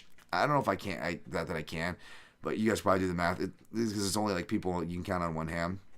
There's someone that I used to do a preview show of sorts with, and we've had something in the works for a while for you guys, like an official, like legit top level show, like UFC level show, and that was quietly set to debut next pay-per-view 303, and that also would have been financially fruitful for me in the sense of I would, God forbid, maybe be able to pay my bills and then not maybe have to consider this option. Well, that got randomly shut down, and I feel bad now because, again, back to my cursed luck where like I'm like feeling like fucking Kevin Von Erich over here. I'm not even upset at that. Like for me, I'm actually more upset for like because my friend was really, he was really excited for it too, and we were excited to get back together. So yeah, when it rains and pours from all aspects, folks. But anyways, we're pushing through. We're pushing through. And yeah, this will probably be a striking match. And again, back to the forensic analysis. I know it's been being shared with the shout out to my guy Liam Picks Fights. He's been doing the forensic analysis. He's been like doing some forensic analysis posts there, and he posted the spin kick, of course, and everybody's talking about that. You know, from Almeida-Kopylov to Santos, who we'll talk about here shortly. But unless Paulo Costa can replicate that or another left-sided strike like his left hook, because again, Sean Strickland disproportionately takes left-sided strikes, even though it was actually his left side from right-sided strikes that got really messed up in the Duplessis fight. I heard some people refer that to as cardio. I don't know if it was cardio so much because he himself said it was his eye. When you look back, you're like, oh yeah, his eye is fucked up. He couldn't see, so he hits that weird low and had to snap back into it into round 5. So yeah, unless it's like severe damage like that, or he's able to stop him early and often, yeah, I think this goes long probably to decision, but I'm just hoping at least at the 3.5, baby. I'm going to do a little bit of a chat cleanup on those first 2 big fights before I clean out the rest, just to see what you guys are adding there. Makhachev breakdown time. I noticed that Dustin is really prone to getting wrist controlled on the feet. Saw Charles Oliveira control his wrist multiple times in the fight. I'm not sure how relevant it is. It's very relevant. Makhachev says, also noticed that his lead hook is very good against southpaws, and his jab is even sharper in these matchups. Yep, you ended up in the same place as me, my friend. That's good analysis there of the lead hand. The wrist note before I move on, because it looks like you're hitting more points before I move on to it. He's not really good at grabbing wrist either, or controlling hands. So yeah, it's if you're not being proactive with wrist control, you're going to be wrist controlled by a better hand fighter. That is a fact. Makhachev with Islam Makhachev, he does great job snapping Volkanovski down when he threatens a double collar tie. Yep. And he is ruthless with double collar tie with knees. Yeah, it's that double dynamic where you don't want to give to the snap down, but when you posture up to fight the snap down, you're giving him the knees. So he's doing that double threat. And he can improv on the fly with his sambo and judo clinch stylings. He's really good at, working from over ties if he needs to as well. Synchro Wing, important question about this matchup. Is calf kicks a legit tactic against southpaws? A southpaw versus southpaw matchup, I assume you're talking about. He adds, Synchro Wing goes, it's hard to catch calf kicks and get takedowns off them, or is that incorrect? It's harder, so that definitely could be something to watch out for here. But Makhachev and Khabib as well, they both have that decent, almost sacrifice where they do the low shot almost, and then they can grab it. Khabib maybe more so, I'm picturing, than Makhachev. Makhachev won't throw himself as wildly out of position. He's more tools to work with through the ranges.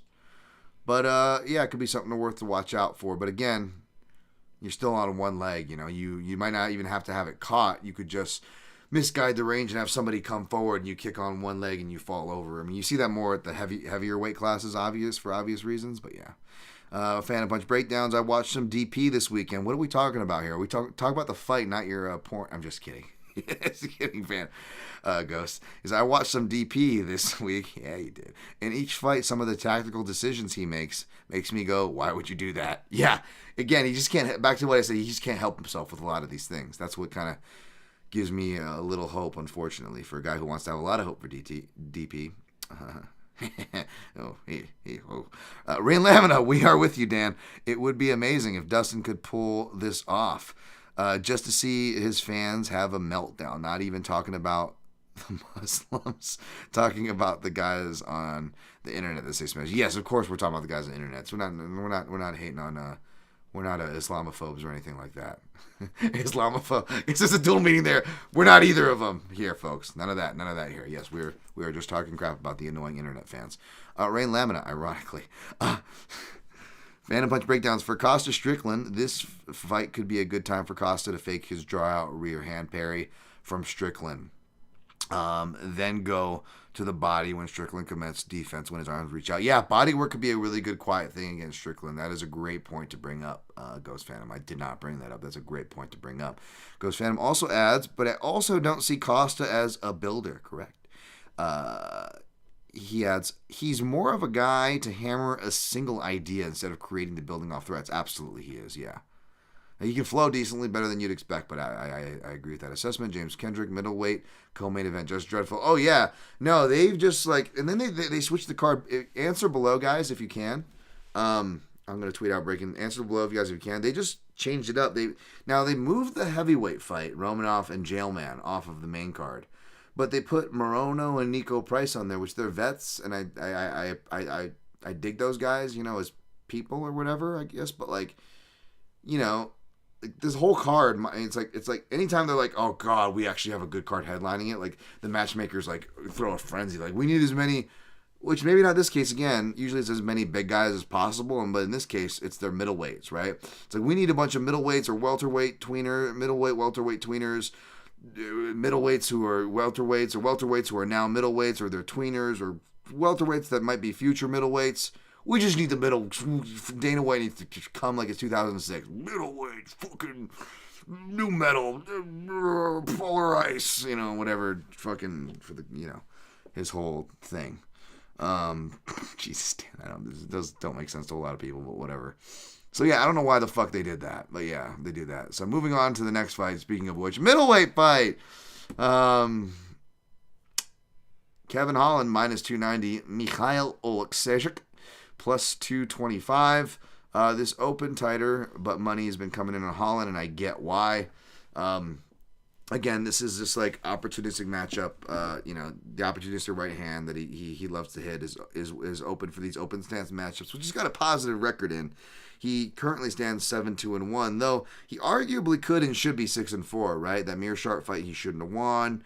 Again, you look at the Kyle Dawkins fight, you look at the way that was adjudicated. Other fights that off the top of my head I don't have in front of me, but yeah, you could really argue that Holland is 6-4. Either way, he does have, an underrated like front kick he'll throw to the body sometimes. Lead hand and jabs that he's gotten much better at, to his credit, right? But it's honestly that open stance right hand, and I do hope he really focuses more on the body, realizing that Oleksiejczuk's not just a body worker, but even though he goes to the body, he can be hurt to the body too, which we've seen even previously before his last fight with my consigliere, Pereira. In that fight, right? He gets hit the body and then sub. But I do think the sub's going to happen here. You see that with a lot of the southpaws. It's a club and sub with Means, with Michael Chiesa, right? Off the top of my head, off the more relevant ones in Kevin Holland's southpaw catalog. And I think that's here for Oleksiejczuk too, because Oleksiejczuk barrels into the clinch. Holland's got those long arms for the guillotine. He can get to, we've seen people get to his back and get on top of Oleksiejczuk if there's a scramble or anything like that. So I actually think the sub is live, but I actually ended up taking Holland inside the distance. I want to see what I got him for. I didn't even write this one down yet. Wow. Why did I not write this? I've been all over the place today trying to scramble to get things to you guys, and I was doing some last-minute tape study because I really wanted to have a take ready for you guys and for the Alizu and Randy Brown fight. But this one I already tape schmuttied for you guys too there. Let's see. Ba-da-ba, ba-da-ba, ba-da-ba, ba-da. Where's my bets, motherfuckers? Where is my bets? My bets. My bets. My lovely lady schmetz. Check it out. What the fuck? Is it on this account? Hopefully I'm not logged out of this account too. I'm sorry, folks. This is great podcasting. I'm just checking my accounts right now to see what the number is. And now I'm going to write it down live. And I'll have this in the tracker machine within the next 24 hours by the time you guys hear this published. Minus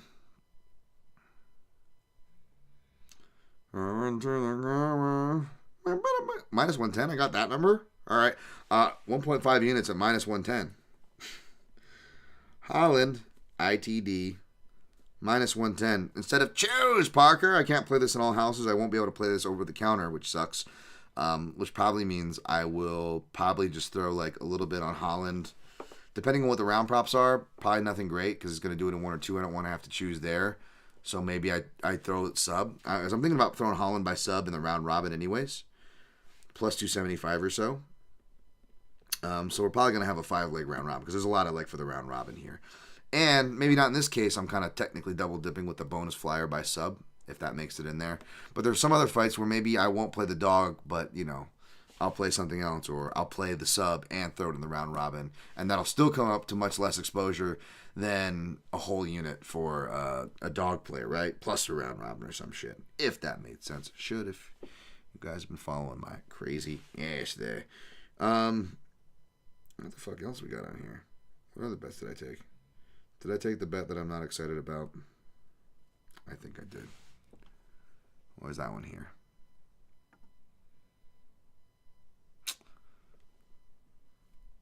Oh, there it is. Yep. Joe. Almeida, sorry. 2 Almeidas on the card. Yeah, we'll get to that one. I'll write that in when we get there. But yeah, I just took Holland inside the distance, minus 110, 1.5 units, probably put the sub in the round robin. All right, next fight on the card. Let me go look at this fucking bout order now because it's all, they just changed it. If any of you guys know why, that would be great. The McMahon era is just terrible. Yeah, we asked Mick why.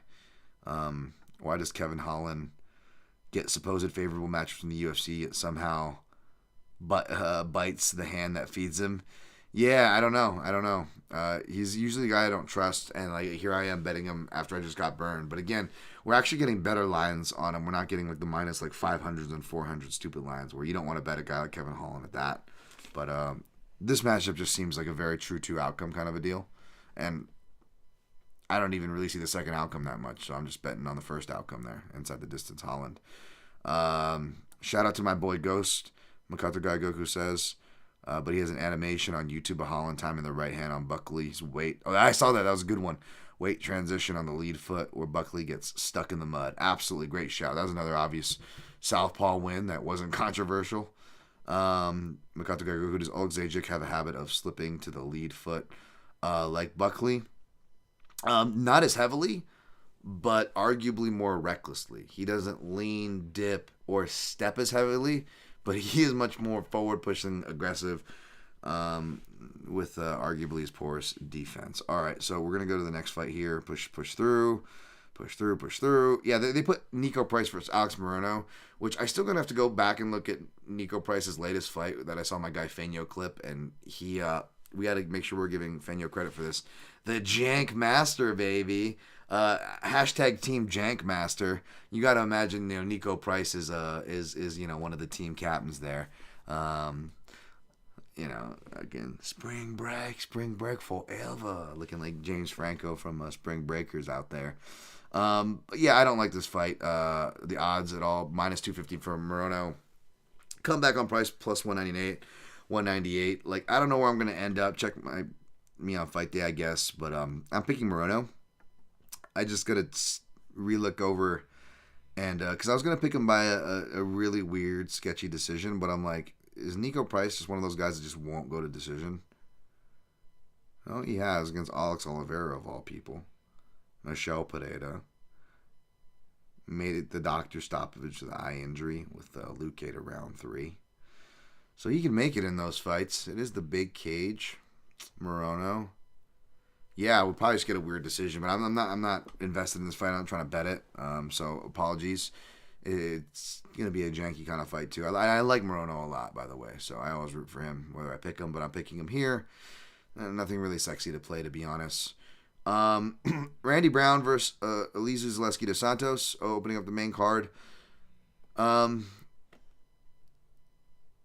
their defense, it's a good fight. It's at 170. It'll be an action fight, when they do. But it's like, God forbid, like, we went back to opening main cards, especially the paid portions, with, like, 155 fights or fights at 145, like Joe Silva would always do. But,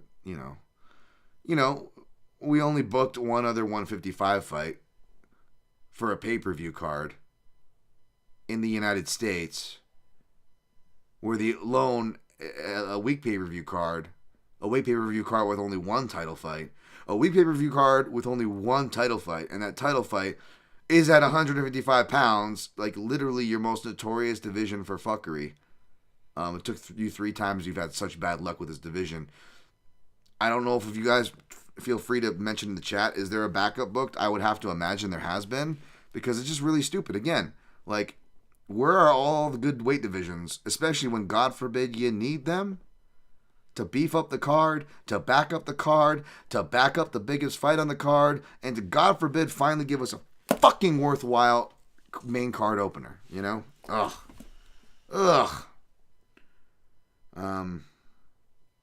Let's see here.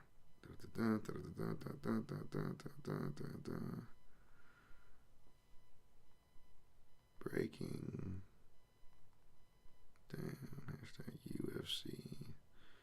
I forgot to post. 3:02 now. See, one man show over here.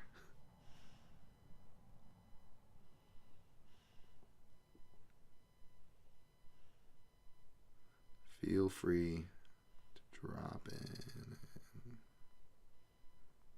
say what's up. All right. Boom.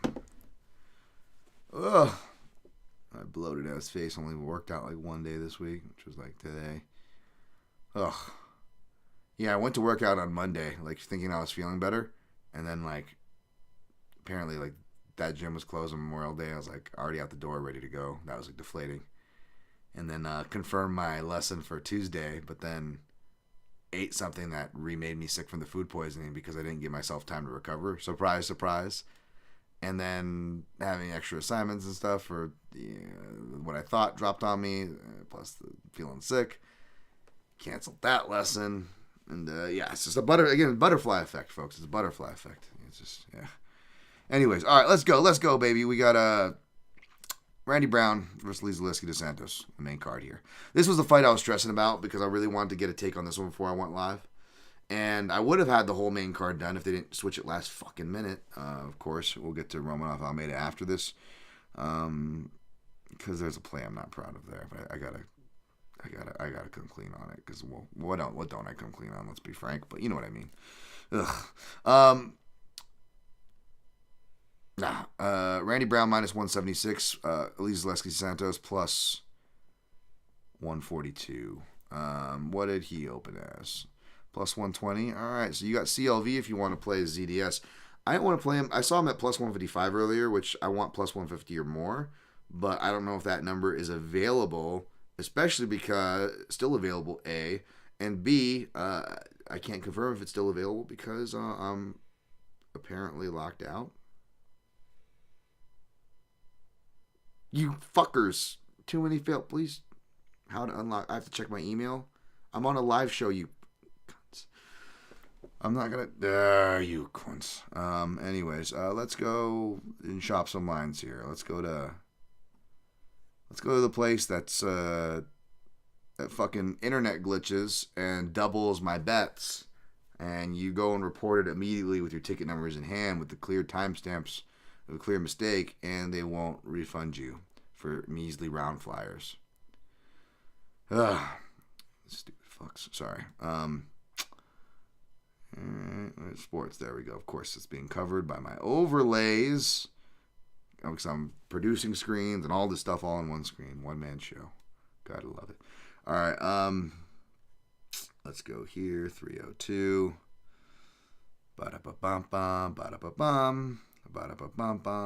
Plus 150 here. Let's see if we can find a better number. Can we find it? Let's see if it lists Caesars is what I'm fucking locked out of. Harold Caesar. Goddamn you, TV. Goddamn you, TV. Fucking don't make me think of it. You get us canceled over there. What does Caesars have Lee-Zaleski to Santos at? I'm not even giving you guys the analysis. I'm just like diving right in. Plus 155. They're still listing it. That's what I want. See?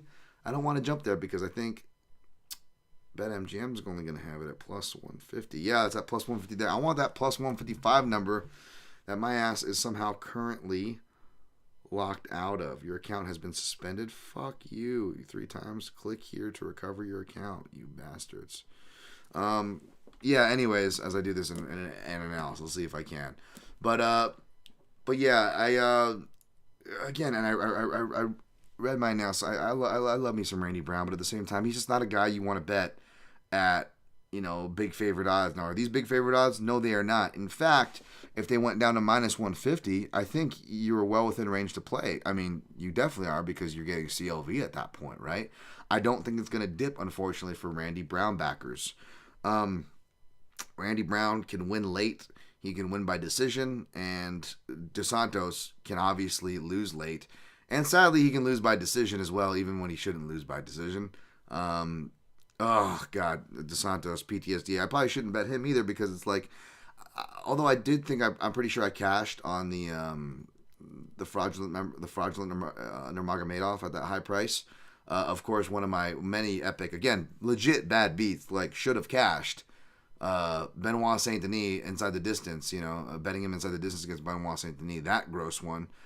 And then, I had the KO, which almost happened, and then I could at least have gotten that money line play right in that last time. And the draw was the right score, I guess, but like you look back at it, even without the bias, now that my money's off the table, and there were judges on the night for what it's worth, pundits and people abroad, giving that round 2 to Dos Santos. And again, especially under the criteria and the way it's supposed to go, And judges, in their defense, they've been doing better, and majorities in unanimity, and they deserve credit for that. And they've been swimming, at least trying to swim in one direction, and really making real efforts, and arguably by the majority percentage doing so for the past few years. But in that little sample size of the pie that does exist, I'm sorry, because they are human errors. Well, that's where I live, baby. That's where I live, and my bets live, apparently. Yeah, it's just really annoying, you know. And of course, when they do start going back toward old school methods, where like giving Diego Sanchez rounds, you know, like Tabitha Ricci, Tisha Torres, or Fakhretdinov, for like, you know, it's bad when Dom Cruz is like, well, look at the pressure, but look at the pressure, but look at the pressure. It's good reffing. Look at the pressure. There's a cut. Sorry, shouting here. Yeah, that's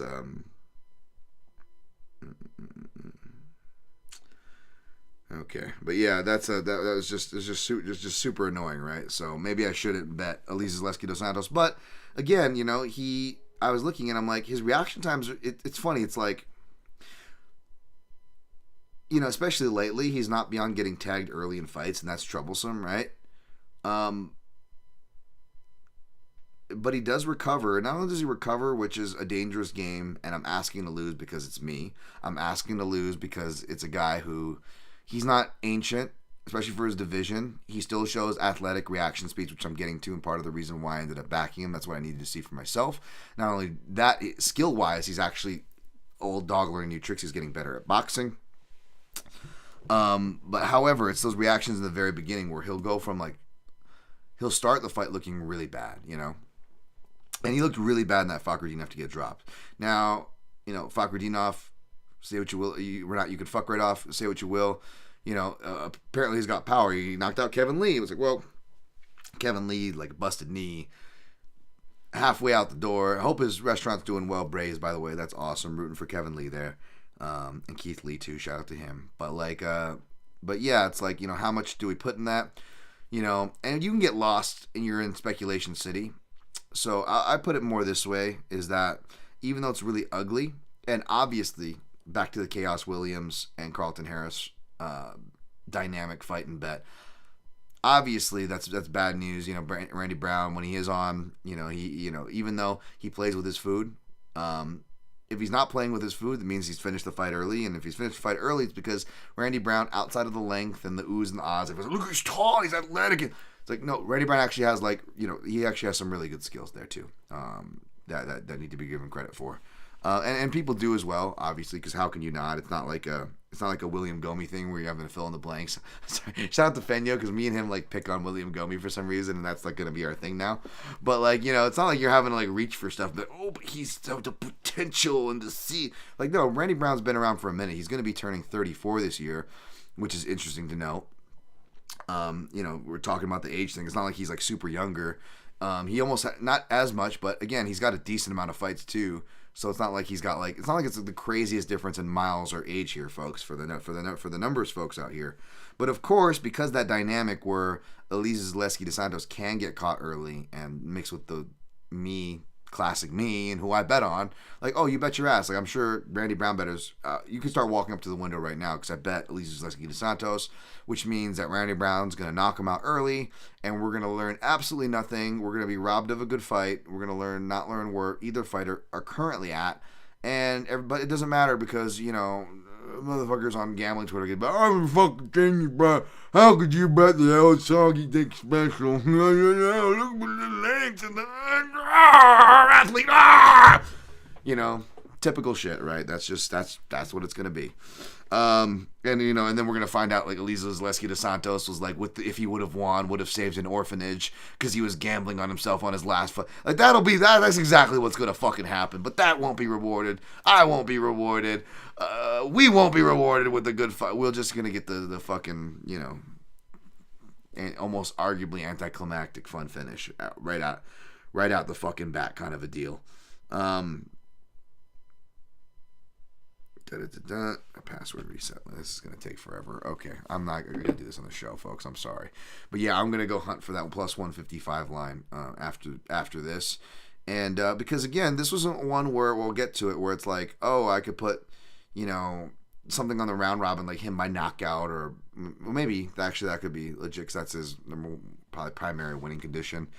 But I already have enough, I've already got it's already a crowded round robin for potential for one, so I'm not searching for that. And out of the dogs, I admittedly haven't gotten to the second dog that I saw, but I do have a play on that fight. But I didn't cross my T's to where I want to, do I really want to invest? I took the more obvious analysis attached to a more obvious number that shouldn't be as high as it is. We'll get to that fight. And that's another one where I can still throw it in a round robin. Whereas this, I feel like, we don't really have very many or any straight plays, actually. Easy. Yeah. Spoiler alert. We don't have any straight plays, much less any dog plays. That's not me. MMA, this is what it's like. You got to at least have a little bit of dog action there. So, yeah, easy dos Santos. Again, this is another reason why I hate CLV and I hate those FOMO motherfuckers, because not only are they ruining the line, doing the unjust shit, it's like showing the CLV. It's like, bro, it's fucking prelim, unproven contender series chalk. The fight didn't even the fucking weigh-ins didn't happen yet. Like, what are we fucking jerking each other off for on the timeline? Like, fucking relax. Like, aside from that fact, it's the fact that I actually get fucking CLV probably more than these motherfuckers at better prices and can show my work. But guess what, folks? It doesn't matter because this is a fight game. It's fucking volatile. It's crazy. Look at the streak I'm on. If anything, let's just acknowledge and learn from that at the very least. If I have to do it, why can't other people? You know what I'm saying? But no, it's no one learns their lessons. They just fucking bump their chests, act like they're the fucking shit, and do victory lap. And so I feel like Bill Burr, it's like he always complains about, I don't watch football, but he complains about people like, or basketball, which I agree at too, because I came up like watching like 80s and 90s basketball, like real basketball. And like now it's like people aren't even allowed to be in the fucking hangout in the fucking paint. So it's wide open people to dunk, but the fucking shit. And like I don't watch it, but I can tell what Bill Burr's saying. And like that would annoy me too. And these are the actual athletes out there doing it, right? And that is like criticism worthy, right? Imagine how dumb, and I'm putting my hand up here too, folks, because I do it too. Imagine how dumb we fucking look. Us dummies sitting here with my glasses and blazer, not in the fucking octagon, even though I've actually stepped in the cage and fought, unlike most of these fucks. Anyways, I'm going to let myself in with the fucking Cheeto finger people, right? We're sitting here on the fucking sidelines and going, oh, it was so easy, well, this shit. And like, we didn't even dunk in the vacant paint key in the basketball court. You know what I'm saying? We didn't get in. We didn't do shit. We just placed some bet and we just acted like we're the fucking genius. Like we did the work. Like that's our fucking victory. Ugh. God, I hate MMA gambling Twitter much, Dan? Gee, tell us how you really feel, Dan. Tell us how you really feel. I also went back to watch that Brown Muslim Salikov fight, and I forgot that, like, and again, you want to talk about more age and stuff, even though Salikov's a more skilled striker on paper as far as like accolades go than Almeida-Kopylov dos Santos, he also looks, functions. Three different things there, folks, right? Those are two different things. And then the third different thing, he looks, functions, and is literally older than dos Santos. I believe like really like pressing right up against 40. So that was a little different thing. And even him, he was able to get in on right hands and getting way closer to the range than, Randy Brown probably should have allowed. But Randy Brown is real confident with his movement, even though it'll cost him, like with the Chaos Williams fight where he was kind of giving it to Chaos Williams. They were both making each other look better. It's like some fights really fuck up your analysis. You can trace them back because they like overinflate one guy and underinflate the other, or overinflate both. That's one that kind of overinflated both because you see Chaos Williams and Randy Brown, you look at their highlight reel, you look at their record, you look at their body stats, you look at their bodies, and it's impressive, right? But you also look at it's such a maddening style because it's like one guy completely deciding to give away his reach and just start dipping into power shots and then giving the other guy knockdowns. But then the other guy returning the favor and goes, you know what, let me go into the superior opportunistic submission threat instead of, making a guy stand up who's clearly rocked. Like, that was that fight. And then both of them go on, and you have to hear them both, like, and I love both guys. I'm not trying to be a hater. Just what it is. They both get overhyped, both by the odds, both by the prognostications. But, of course, those are the sides that are, of course, proven right. So, we'll see. We either continue to get that crowd getting proven right, or, God forbid, we get a little bit of a bounce our way because this is a close fight for a reason. Randy Brown is favored for a reason. This isn't not that I'm that guy, not that this is the spot because it's not. It's the wrong favorite. No, it's the right favorite. It's the right favorite. It's not a crazy price. I don't think it should be getting wider. Again, I think the opener is more accurate. I would like more of a minus 150. That's what I would pull the trigger on for Brown.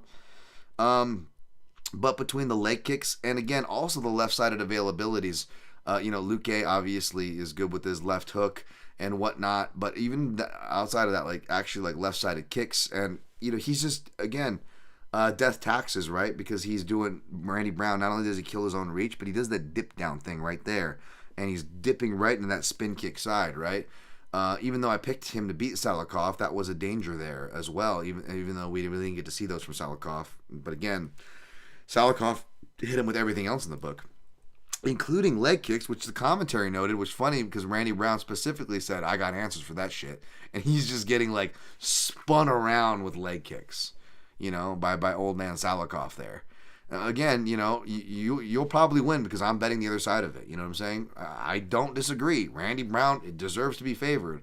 But to sit here and pretend and it's not as bad as some of the stuff like MMA Gambling Twitter gets all high about or whatever, and I'm not shitting on anybody that's on Brown here or Brown himself, but at the same time, it's to have the attitude. Being on Brown is different from being on Brown and to have the attitude that we nothing's going to happen. It's an old guy, this or that. I don't know, man. I don't know. Zaleski dos Santos, he will fight for your money. He's not as inconsistent as Brown, but yeah, okay. He's not always the most consistent. You had that weird showing. Granted, it was way over in China. And in Li Jingliang's defense, even though he might not be as impressive or might not have as high of a ceiling as a Randy Brown, he is A, just as proven, but B, more consistent fighter for what it's worth. So when he had Easy dos Santos hurt in round 3, he was able to continue off of it, right? And stay on him. And also it was really kind of also a perfect shot that even without previously being hurt / in a war that was a back and forth war, dos Santos is also dipping right into this weird uppercut that I don't know if really Randy Brown throws. And back to the shot that Fakhretdinov rocked him with. It's a weird shifting left hand. And those were the shots that was hitting dos Santos. I think there's one that hits him in round 2. And dos Santos kind of he's not hurt, but he gives a weird reaction because they're both winking and smiling to each other, which was weird. But the way dos Santos does it, and the way it was one of those classic Mackenzie Dern, awful, big slap shots that probably wasn't as bad as it looked. But it definitely scores. I feel like it was one of those rounds where if you're not paying attention and then you're doing the reductive judging, where you're oh, that's the biggest round was from Fakhretdinov. I think that was the shot, and it was this weird shifting left-handed shot that Brown doesn't do. And then not only that, you got the aggression, getting caught cold, which can happen to anybody, right? But you also have to factor in that he had to worry about a heavy takedown threat and pressure, right? So that makes immediately your striking not as good, right? Something I didn't mention with Dustin Poirier, potentially with Makhachev, that we arguably saw with Khabib, right? Even with higher level guys, that basic dynamic plays so much into it. So there's a lot there that isn't going to be there for this fight. Now, that being said, can Randy Brown knock him out of the front? Of course he can, but it's going to be under different contexts, right? It's going to be Randy Brown actually fighting smart, doing that beautiful, staying behind his jab, that beautiful double jab that he does knock Salikov. That thing was just chef kiss, money, beautiful. Randy Brown does that. Yeah, you're cashing your Randy Brown ticket. And I get to look stupid and be frustrated for not being able to see a fight, But if he doesn't, Zaleski dos Santos is a dog that's going to fight for that money. I don't think he's going to get subbed. I don't think he's going to, lose positions or anything like that. He's strong in the clinch. His leg kicks are still hardwired. And again, even after being rocked badly and having that rough start to Fakhretdinov, if you look at it, and even with Fakhretdinov's jank from both stances, because Fakhretdinov was fighting out of both stances, Zaleski dos Santos is doing slips, and he's actually doing moves and better defense than he's shown in previous fights. Not just better defense, showing that a dog can learn new tricks, not just something he's going to really need, defense, especially in this fight, right? It's an offensive opportunist, but also defense that is involved around reactionaries and timing. We all love to talk about, the Soggy Dick specials. MMA, no fucking more age of space than the MMA gamblers, right? We love fucking fading old people. But, people consider old 37. He's only 37, folks. Like, Randy Brown next month is going to be 34. He's going to be within 3 years, right? Your prime is supposed to be, 28 to 32 on paper? So if we're going hashtag numbers, prime, age, bro, I mean, is there really much dunking there? Again, not saying it won't be a factor, not saying it isn't a factor, not saying Randy Brown won't win, but to act like these things are definitive, I don't know, man. This is a real tight fight. It's not like a plus 115, which wasn't as sexy like the Harris that I was, on previous weeks or whatever. At least it looks like we're gonna get a plus 155 number. That's what I want. At least that's at least a little bit of meat on the bone to make this worth a stab. But I'm gonna take it, man. I think he can win the decision as much as Brown can, especially with Brown's propensity to play with his food. And again, if we go to decision, I mean, even if we're getting into round 3, at that point you can argue something went wrong for Randy Brown. And we've seen the round 3 comebacks that Almeida-Kopylov to Santos can stage. Ooh, boy, you're either going to get finished or run your risk at a draw, and hope that even if you lost the second round like Fakhretdinov did and should have, the judges are going to be kind to you because old Dan Tom's on the other side. Give me Almeida-Kopylov to Santos for 1 unit, plus 155. Next fight, the Jailman, baby. Jailman, minus 280. Alexander Romanov, living the dream. He comes in at plus 220 there. So this one is tough. I was like, okay, do I get cute here? And this one I could have stayed away with just maybe you just throw Jailman by TKO. Plus 330 in the round robin if he gets a finish. But like my guy Guru was saying, he's like, why choose Parker? Just cover your butt with inside the distance. It's under minus 150, which is playable chalk in my book, right? I ended up getting it for minus 140. And I looked at it, I went back to watch the Curtis Blades fights and the more recent ones as well, where he looks bad, and watched Romanov's, and it's tough. So I ended up pulling the trigger, but I feel less. I don't feel good about it. Not just because Romanov can win, because it's MMA and it's heavyweight MMA and all that. And Romanov, I do believe, has the better striking. Not just the stronger kicks, but even his punches and stuff. I'm looking at it. But you really can't trust Romanov, right? The weight fluctuations, the randomly giving up, but then he's got the cardio in the other fight. And you look at it, the common thread is he's got to be being able to dictate the grappling, right, on his terms. And he really doesn't have people that can dictate grappling with him. And when he does, on paper, they're old shot like a Blagoy Ivanov. And you guys know I like Blagoy. Blagoy has seen better days, let's be honest, folks. And again, when you look at it, these fighters who could have maybe challenged him, they don't even clock a single takedown attempt in the fights on the stats or when you actually go back to watch the footage. You got to go back to watch, a giant Pedro Pascal, Juan Espino, going at it with him, right? Where he secures 4 takedowns in all different fashions. None in exact the ways that Jailman gets it, but 2 of them close. Double variations, sloppy as it is, off the fence. And body lock outside trip kind of variations where you're disrupting, you're doing some foot play with one of the single foot posts off of / in conjunction with a body lock to take down.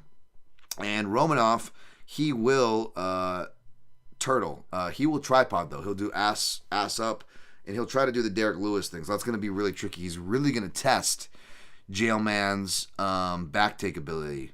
But here's the thing: is that even if he's able to defend better than I project, and even if, as an inside the distance better, my worst nightmare is playing out where it's just a stalemate, right?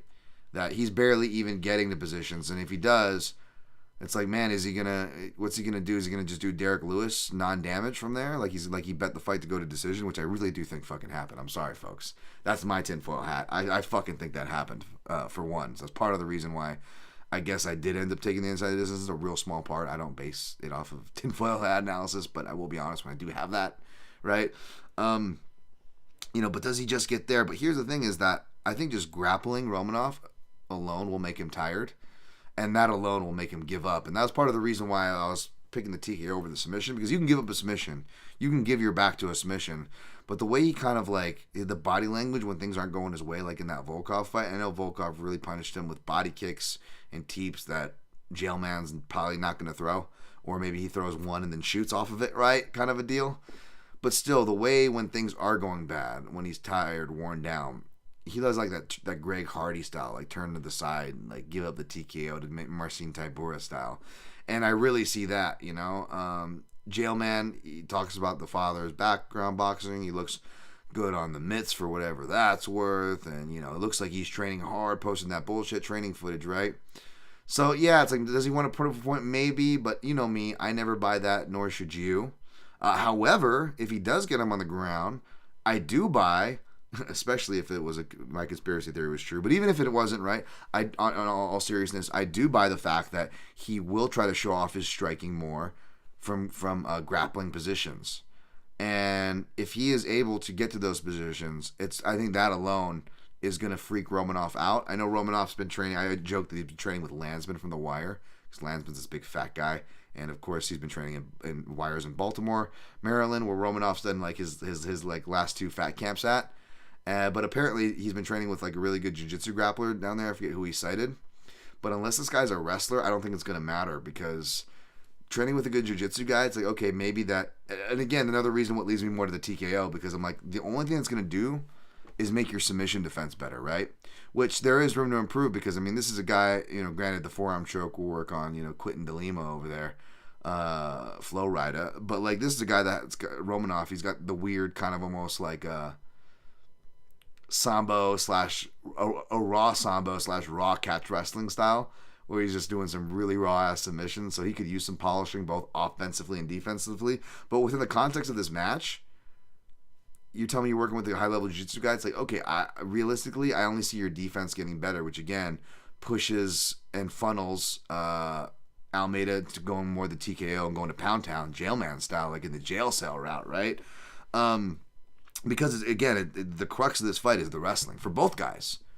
You know, that's where the crux of this match is. So the question is his wrestling good enough as is? And that's what we're going to find out. I'm going to pick Jailman. I jumped off the Jailman train, picked him to get finished last fight. Fortunately, I picked round 3 instead of round 2. So I picked the wrong round, despite, you know, essentially having the analysis side correct, showing that I can jump off of my beloved, you know, Brazilian fighters, you know, over here. But I'm jumping back on, and I don't like it. I feel like I'm asking for, don't cry for me, I'm already gone. Don't cry for me if I lose this bet, that's for sure. I should not be allowed to cry, because I don't feel good about it, folks, but I got Jailman inside the distance. I didn't want to come clean with this one. That's how bad it is, but it's what I'm on, man. 1.5 units for Jailman ITD. I'm hoping at least... Obviously, we need at least one to hit between Holland and Jailman. Thankfully, the one I'm more confident on, which is Holland, we got at a better price. Not that it would complete this Jailman exposure, but yeah, let's hope these hit. Let's hope everything hits. That would be nice. I mean, fucking not that deserving or fair exists in the world, much less MMA, but, you know, we check those boxes for whatever that's worth. We'll see. You guys know that I actually keep healthy expectations, you know. A lot of good that does me. All right, let's blow through the rest of this bullshit. So this is one I'm going to jump to after this, because I actually have to do legit tape study on it, because I'm writing a Action Network feature. Should be up on Friday evening, hopefully for you guys. But between Cesar Almeida, Hail Caesar, goddamn you TV, go watch the podcast and watch me tease TV and getting his own show canceled. Minus 118, Roman Kopylov, minus 104. So the line already flipped, you know. Not that it was crazy flip again. This wasn't a big one, but it was plus 120 and almost did a complete flip. So if you want to go bet Kopylov right now, you don't owe anything to anybody. You can go grab that plus money for profit. He is the more proven UFC fighter, win or lose, the more experienced one, right? Southpaw, excellent body work. But Cesar Almeida is a guy that I'm actually familiar with. Now, shout out to my guy Fenya, who posted some excellent clips of his regional tape and stuff that shows a lot of his clinch work and kind of how he's adapted his MMA game. What I was more familiar with was from my Peloton studies, because it was a fun series to watch, because he was, again, I feel weird using the word slickster, because sometimes he'll just like take shots in the face and use his stupid chin, and he'll kind of like barely turn his chin. But he kind of has that kind of style and swag. You know, but, you know, decent at protecting the body, which will come in handy, and he's going to need to be for this fight. He's got some southpaws to work with over Extreme Couture. He's been training in my backyard, training with Strickland for this fight, other fighters who are training for this card. So these are all good signs that have me kind of leaning toward the Almeida side. But again, just because I like Almeida, just because he's training in my backyard, again, folks, I wait till I watch the tape to have something. But I'll tell you, this is going to be a real classic. Pick a side and ride, whichever side I end up on, or whichever side you end up on. That's what it feels like, because I feel like this could deceptively go to decision. You know, both guys knockout as their primary win condition, right? I don't know if they get it here because Almeida is good, and Kopylov, though he doesn't wear damage the best and isn't like the best defensive fighter, he's not terrible, and he's deceptively really durable. Guy could take a fucking beating, right? So these are things you have to keep in mind when fortifying your plays. But yeah, check actionnetwork.com. Check me on Fight Day at DanTomMMA to see where I end up with on that one. Grant Dawson, KGD, minus 480. Joe Solecki, the second coming of Kenny Florian, plus 350. Yeah, I like Dawson here, but again, this one's not really sexy. This one's like got round 3 decision written all over it. Props if you're taking the round 3 shot. That's about all that's worthwhile, if you ask me. But I'm a little crowded on my round 3 potentially. I'm not really attracted to this matchup, the number, any of it. So it's going to be an easy Grant Dawson pick, but also a deflatingly easily pass for me. Jake Matthews. Where's Mark Fellows at? Jake Matthews, minus 158. He's watching Made Mix. Oi. That was good. Toe Cutter. Original Mad Max is good, man. I dig it. Of course, I'm a big Road Warrior fan. That's the one I grew up on, Mad Max 2, Road Warrior. But there's some really good stuff. That opening. Oh, George Miller knows his shit. I got to go see Furiosa this weekend if I have time, if I'm feeling better. We'll see. But because I'm behind and it's butterfly effect and there's no off week, so everything just pushes into each other and you just get further and further behind. But we'll see. We're going to fucking make it happen, folks. All right, next fight. Here we go. Basil Hafez, minus 400. Mickey Gall, plus 300. So it's funny. It's like you want to be careful not to overrate a fighter in a loss, which is a classic rule of thumb.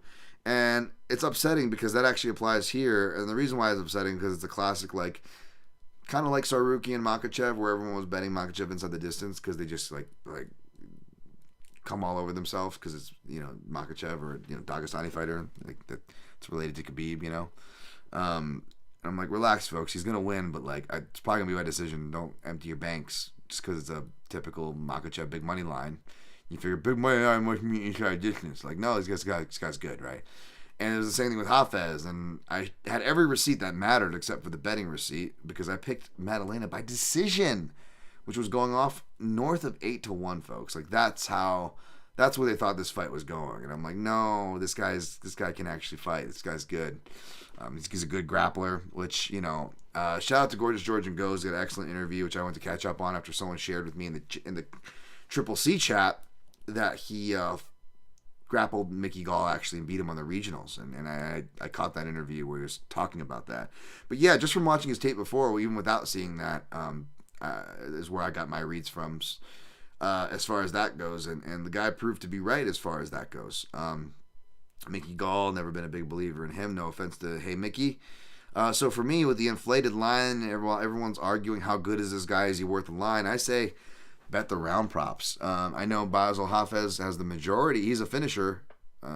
Finishes most of his fights. The majority of those finishes are in round 1 of his pro record. But he does have some round 2 and some round 3 finishes there, as well as multiple round 3 and some round 2 finishes as well in his amateur record when you go down there. The guy comes with heavy pressure. You're going to have the adrenaline of the crowd, which means there's going to be an adrenaline dump if it goes long enough. And that's all we need. We need to go one round. Because we got round 2 and 3, and usually I'll put if I'm not too strong on a lean, I'll put like round 2 into the round robin, which I might do here, but I'm kind of tempted to do round 3 because he's talking about like extending and wanting to show that he has a good gas tank. But I think that even though Hafez wants to show he has a good gas tank, I think if he does his thing and doesn't get caught by anything silly, that he'll make Mickey Gall be looking for a way out of there with the pressure that he puts on. So I got Hafez half a unit each on rounds 2 and 3. Let's see here. I was going to do this one live with you guys, another one, but again, I'm locked out. So I'm going to have to grab this after. Let's see what they're listing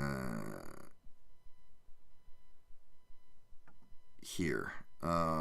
This place has it round 2, round 3 plus 900. Round 2 plus 550. Not bad. Let's see what the rest have it at. Caesars. They don't list BetMGM, you fuckers. Well, I could pull BetMGM here. I gotta look 3 different places for it. Harold Caesar. God damn you, TV. I love TV, but you know what I mean. They have it at plus 500 and plus 9. Okay, so far, Schmidt is the leader in the house, where I'll probably lay it. Let's see. DJ. Meh, meh, meh. That sounds like Mo from The Simpsons. Chronic 2001 there. Alright, I gotta log in here because it logged me out. Make sure I log in right before I get locked out of this one, you fucking chodes. I really am the old man, just yelling at technology, huh? Let's see here. What you fucking got, mate? Really? Huh? Really? What is it? What is it that you fucking got? Fucking hell. Right. Alright, here we go. Let's see if they have the props up. Here we go. 450 and 850. Yeah, we'll take the 550 and 900. So, I'm going to bet that on. Make sure I didn't fucking cancel anything here. There we go. Bet that on Bet Online. Boom. Plus 550 round 2 Hafez. Plus 900 round 3. So that's just a unit there. And I'll probably put in round 2 in the round robin. If not, it's round 3. But you know what I mean. Probably round 2 because then it's like if I miss it, at least it means hopefully round 3 hits. You know what I'm saying? And that's more to help kind of take off the sting of what could have been, which is the classic case for me lately. Which is the majority of round robins. You shouldn't bet them without like being okay with losing. But I do justify it because as bad as I'm doing the things I'm doing best on, even in this epic losing streak, are round flyers and other things that go in the round robin. And I should have... Oh, he should have paid me on that one. He should have paid me. I mean, I should be up on round robins this year alone with the fucking $5,000 to $1,000 swings that at least every other week happen, if not almost every week, it seems. But yeah, that's with that fight. Almeida-Perez minus 188, Jocelyn Edwards plus 152. I'm going to take Edwards and Toutmaster. I want nothing to do with this fight unless it's some like point deduction crap or some split decision or split majority draw thing or whatever. Like we talked about on the Triple C podcast. Andre Lima minus 250, Raposo plus 198. No interest in it, but I'm sure it feels like the fight that like MMA gambling Twitter will make like a thing for no fucking reason, and then we'll act like they're fucking geniuses if they cash it, of course, for no goddamn reason. All right, before we recap, let's clean up the chat, folks. Let's clean it up.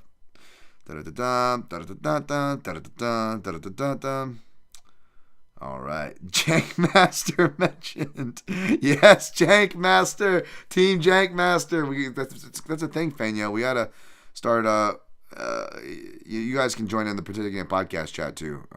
But make sure you're tagging Fanyo. Who do you guys think should be in Team Jankmaster? Does Oleksiezjczuk have it? No, Jankmaster is a good one. Yeah, it is. Rio Citizen. It's all Fanyo right there. James Kendrick, I don't like Morono versus Price, period, after you mentioned on Chronic why they rematched these two. Yeah, exactly. It really is just lazy. It's just lazy matchmaking, man. It's crap. It's part of the reason why it's just not really exciting. Shouts, Ghost Phantom says, shouts to Fanyo showing that clip of Cesar Almeida entering clinches and battering his opponents with elbows along the fence. Absolutely, he's really good with that. Jin Karasu, there's no backup booked. Couldn't even get Gamrot in the main. Oh my goodness. And Solecki versus Grant Dawson is the 155 fight you booked. Like, you should be booking at least 3 lightweight fights per freaking pay-per-view, just because that's one of the best divisions, always has been, and also has been one of the deep divisions, so you probably should be having to book it per numbers anyways. But hey, what the fuck do we know, folks? Middleweight and heavyweight all day, baby. Apparently. Fenyo, Gamrot probably made 155 anyway, just out of habit. Yep, yeah, he just seems like that guy. Like, he's like those muscle guys, like from Family Guy. They're just constantly doing their spiel. Synchro Wing, do you think Randy Brown will take the correct lesson from Muslim Salikov fight to double jab his way, or will he do what Conor Rebush says at nonsense range? Yeah, I don't know what Conor Rebush said, but yeah, I imagine it's similar where he doesn't use his jab as much as he should and takes away his range. Yada yada. Matt Paul, shout out to the Heavy Hands guys, by the way, they're awesome. Matt Pauly, what's up? Long day, time to unwind with some breakdowns. Yes, sir. Rios and Truesdale, that's what annoys me when people say that it was an easy win, yet these bettors say easy money even though they aren't the ones in there. Exacto fucking mundo, my friend. Rios and Truesdale, most annoying is the UFC getting sponsored by Riz Pharma and the anti-radio pendant, yet forbidding fighters to get their own sponsors. Just the state of MMA silly. Oh yeah, now they got the fucking crystal thing. You see that dude with the beard and the fucking suit? He looks like a fucking tech bro, just polluting fucking Burning Man and ruining all those things that once were, right? Oh, the fucking epitome. I'm surprised he didn't appropriate fucking cornrows and runs a fucking weed shop. Nothing wrong with weed, but you know what I mean. These people are fucking ruining good spaces. It looks like that typical corporate douche. The same guy in like the 2010s back when I was living in Brooklyn, New York. Like, what do you do? I'm a social media manager. And you're like, oh, you're a fucking cheese dick that makes more money than I ever will because you fucking conned yourself into a bullshit job that people haven't realized it's bullshit because it's only 2010, 2013. Fantastic. Let me slowly step away from this person at the party before I choke them the fuck out. Sorry. James Kendrick, how do you determine ceiling? Is it how they get rid of rankings, or ceiling how much skills they can improve? It's just prognostication, projections, That's where more the athleticism and stuff like that kind of gets drawn from, which is rightfully so, right? Because if you have the right mindset and right coaches and certain things, then yeah, you can channel that athleticism into actual skills and this and that. Like a lot of fighters do. It's just everybody always reduces them, even if they are team them, which is always funny to me. Ghost Phantom Breakdown. My goodness, I hate those weird Dern slop shots that actually score. Yep. I hate fights like that. Like I can almost see them coming now. You'll see me tweet like, "Oh, this is gonna be interesting if it hits the scorecards." Like I call it coming. Again, I call everything but what counts. It seems like apparently. James Kendrick, you can't even trust Jailman's wrestling because I just found out today that he has bad wrestling because he dives to his knees, but it works anyways because he does like the garbage first shot because he just wants to get you to the cage. I'll let Khabib, but a more poor man's version. But to his credit, that is what he says he tries to imitate, but he's doing it in his own way. Jailton out at single ring. Jailton doing the Makhachev game plan and not hitting anyone. Yeah, I'm in for some frustration with that one, folks. Again, I don't like this bet. I'm just being honest with you guys because I always am. And also, not that you guys should, nor do I tell you to tell me anyways. In fact, you should be doing the opposite. But yeah, that's not one I would want to tell me on, is that bet. I don't like it. Makato Kayagoku, I've known this for a while, but often ignored it or never brought it up because I felt silly saying it. But Jack Slack is known in the MMA community as the Fighting Pen because of his logo. That is awesome. That's an awesome nickname. I don't know what mine's going to be. The crazy half-Chinese guy. Mark Fellows, I'm just here for the Jack Matthews pronunciation. That's right, baby. Hey, are you a fan of the Road Warriors and Mad Max's, Mark Fellows? Huh? I heard that was a huge one. That first one out there was just like a crazy hit. Like they were playing for like years in Australia, and then that's what made them want to make the Road Warrior. Makato Gayagoku, I found out this week that he actually likes that name, which surprised me. That's cool. Rain Lamina, there are people trying to hype up Edwards-Perez for some reason. Eileen Perez? Oh, yeah, Edwards-Perez because of the tussle in the OCPI. Yeah, then there's that, like, where they make, like, oh, there's, like, legit, like, hate crime stuff that could go between people. Like, let's book that fight. Or there's legit, like, it's like, why are we leaning into this shit? We know what's going to happen. And then they wonder, oh, we're so appalled with this stuff happening. It's like, well, you guys fucking asked for it. Lightweight and bantamweight should be booked on every card. Absolutely, Jin Karasu. Jin Karasu adds the crystal thing.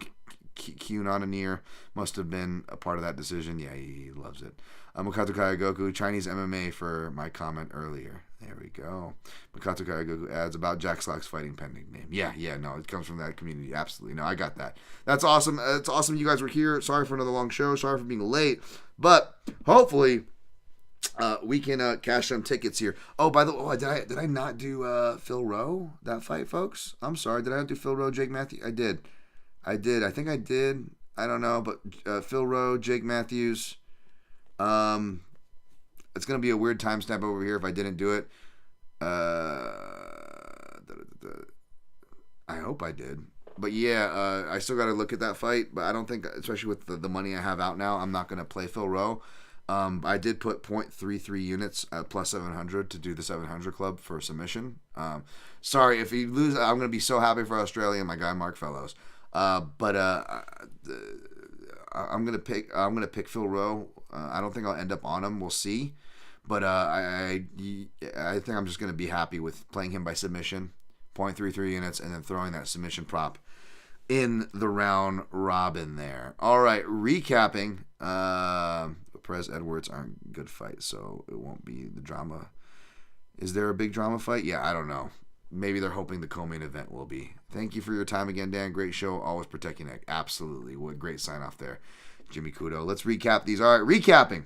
Taking Makhachev over Poirier.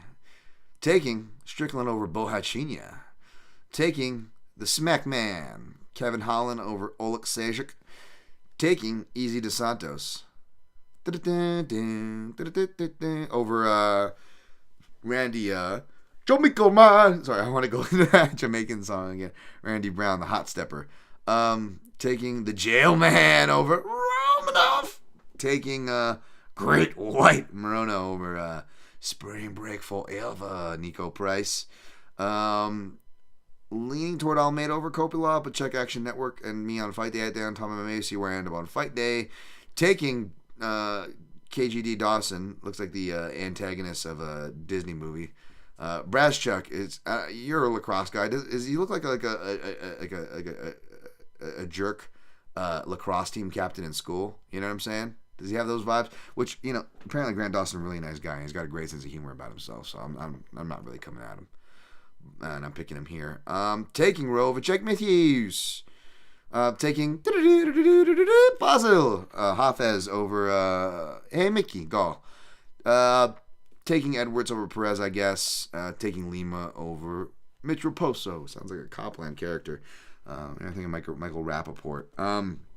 Plays. Strickland-Costa Santos plus 155, 1 unit. Makhachev round 2 plus 380, half a unit. Makhachev round 3 plus 600, half a unit. Hafez round 2 plus 550, half a unit. Hafez round 3 plus 900, half a unit. Holland inside the distance, minus 110, 1.5 units. Jailman inside the distance, minus 140, 1.5 units. We got a Rowe 700 club, Rowe sub plus 700 for a Scottie Pippen 0.33 U. We're back in total territory, which you know I don't like. That's been one of the worst ones along with parlays. But at least we're on overs, which aren't as bad as the unders. Again, when I pick the finisher, like MMA Gambling Twitter, I can't play those reindeer games.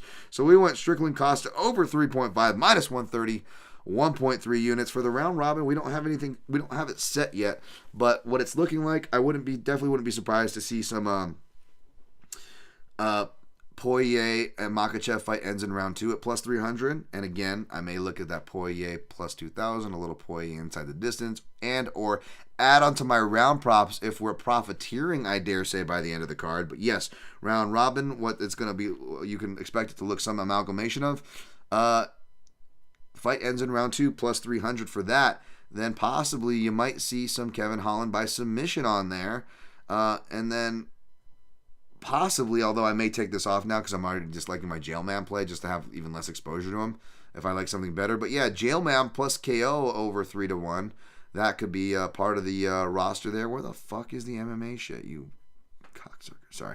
Basil Hafez, either round 2 or 3, will be a part of that. Round robin. Rowe by sub, now we're at number 5, will be part of the round robin. And the only other things that would tempt me to switch in and out of it is, well, nothing actually that I'm really seeing, to be honest. So yeah, that's probably going to be my round robin, something along those lines. I can't do inside the distance over the counter, or if I round robin at the Caesar's house, so maybe I'll have slightly different ones there.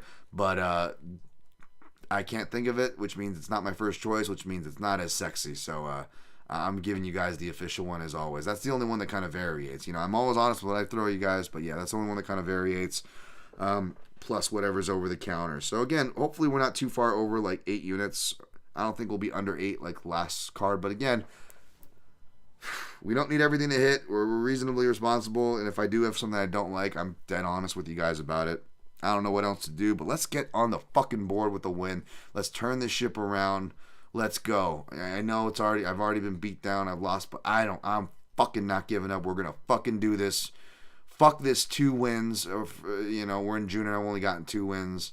If there is any sort of variance left in the world, if there is any sort of karma, if there is any sort of deserve, if there is any sort of fairness, I'm here for it. But honestly, I did the work, putting some thought into it, doing the work more than most. Let's fucking do it. I'll keep you guys updated on programming notes. Feel free to continue your feedback on what you'd like to see more as far as those programming notes I said at the beginning of the show. Good luck on your picks and plays. And always protect your neck.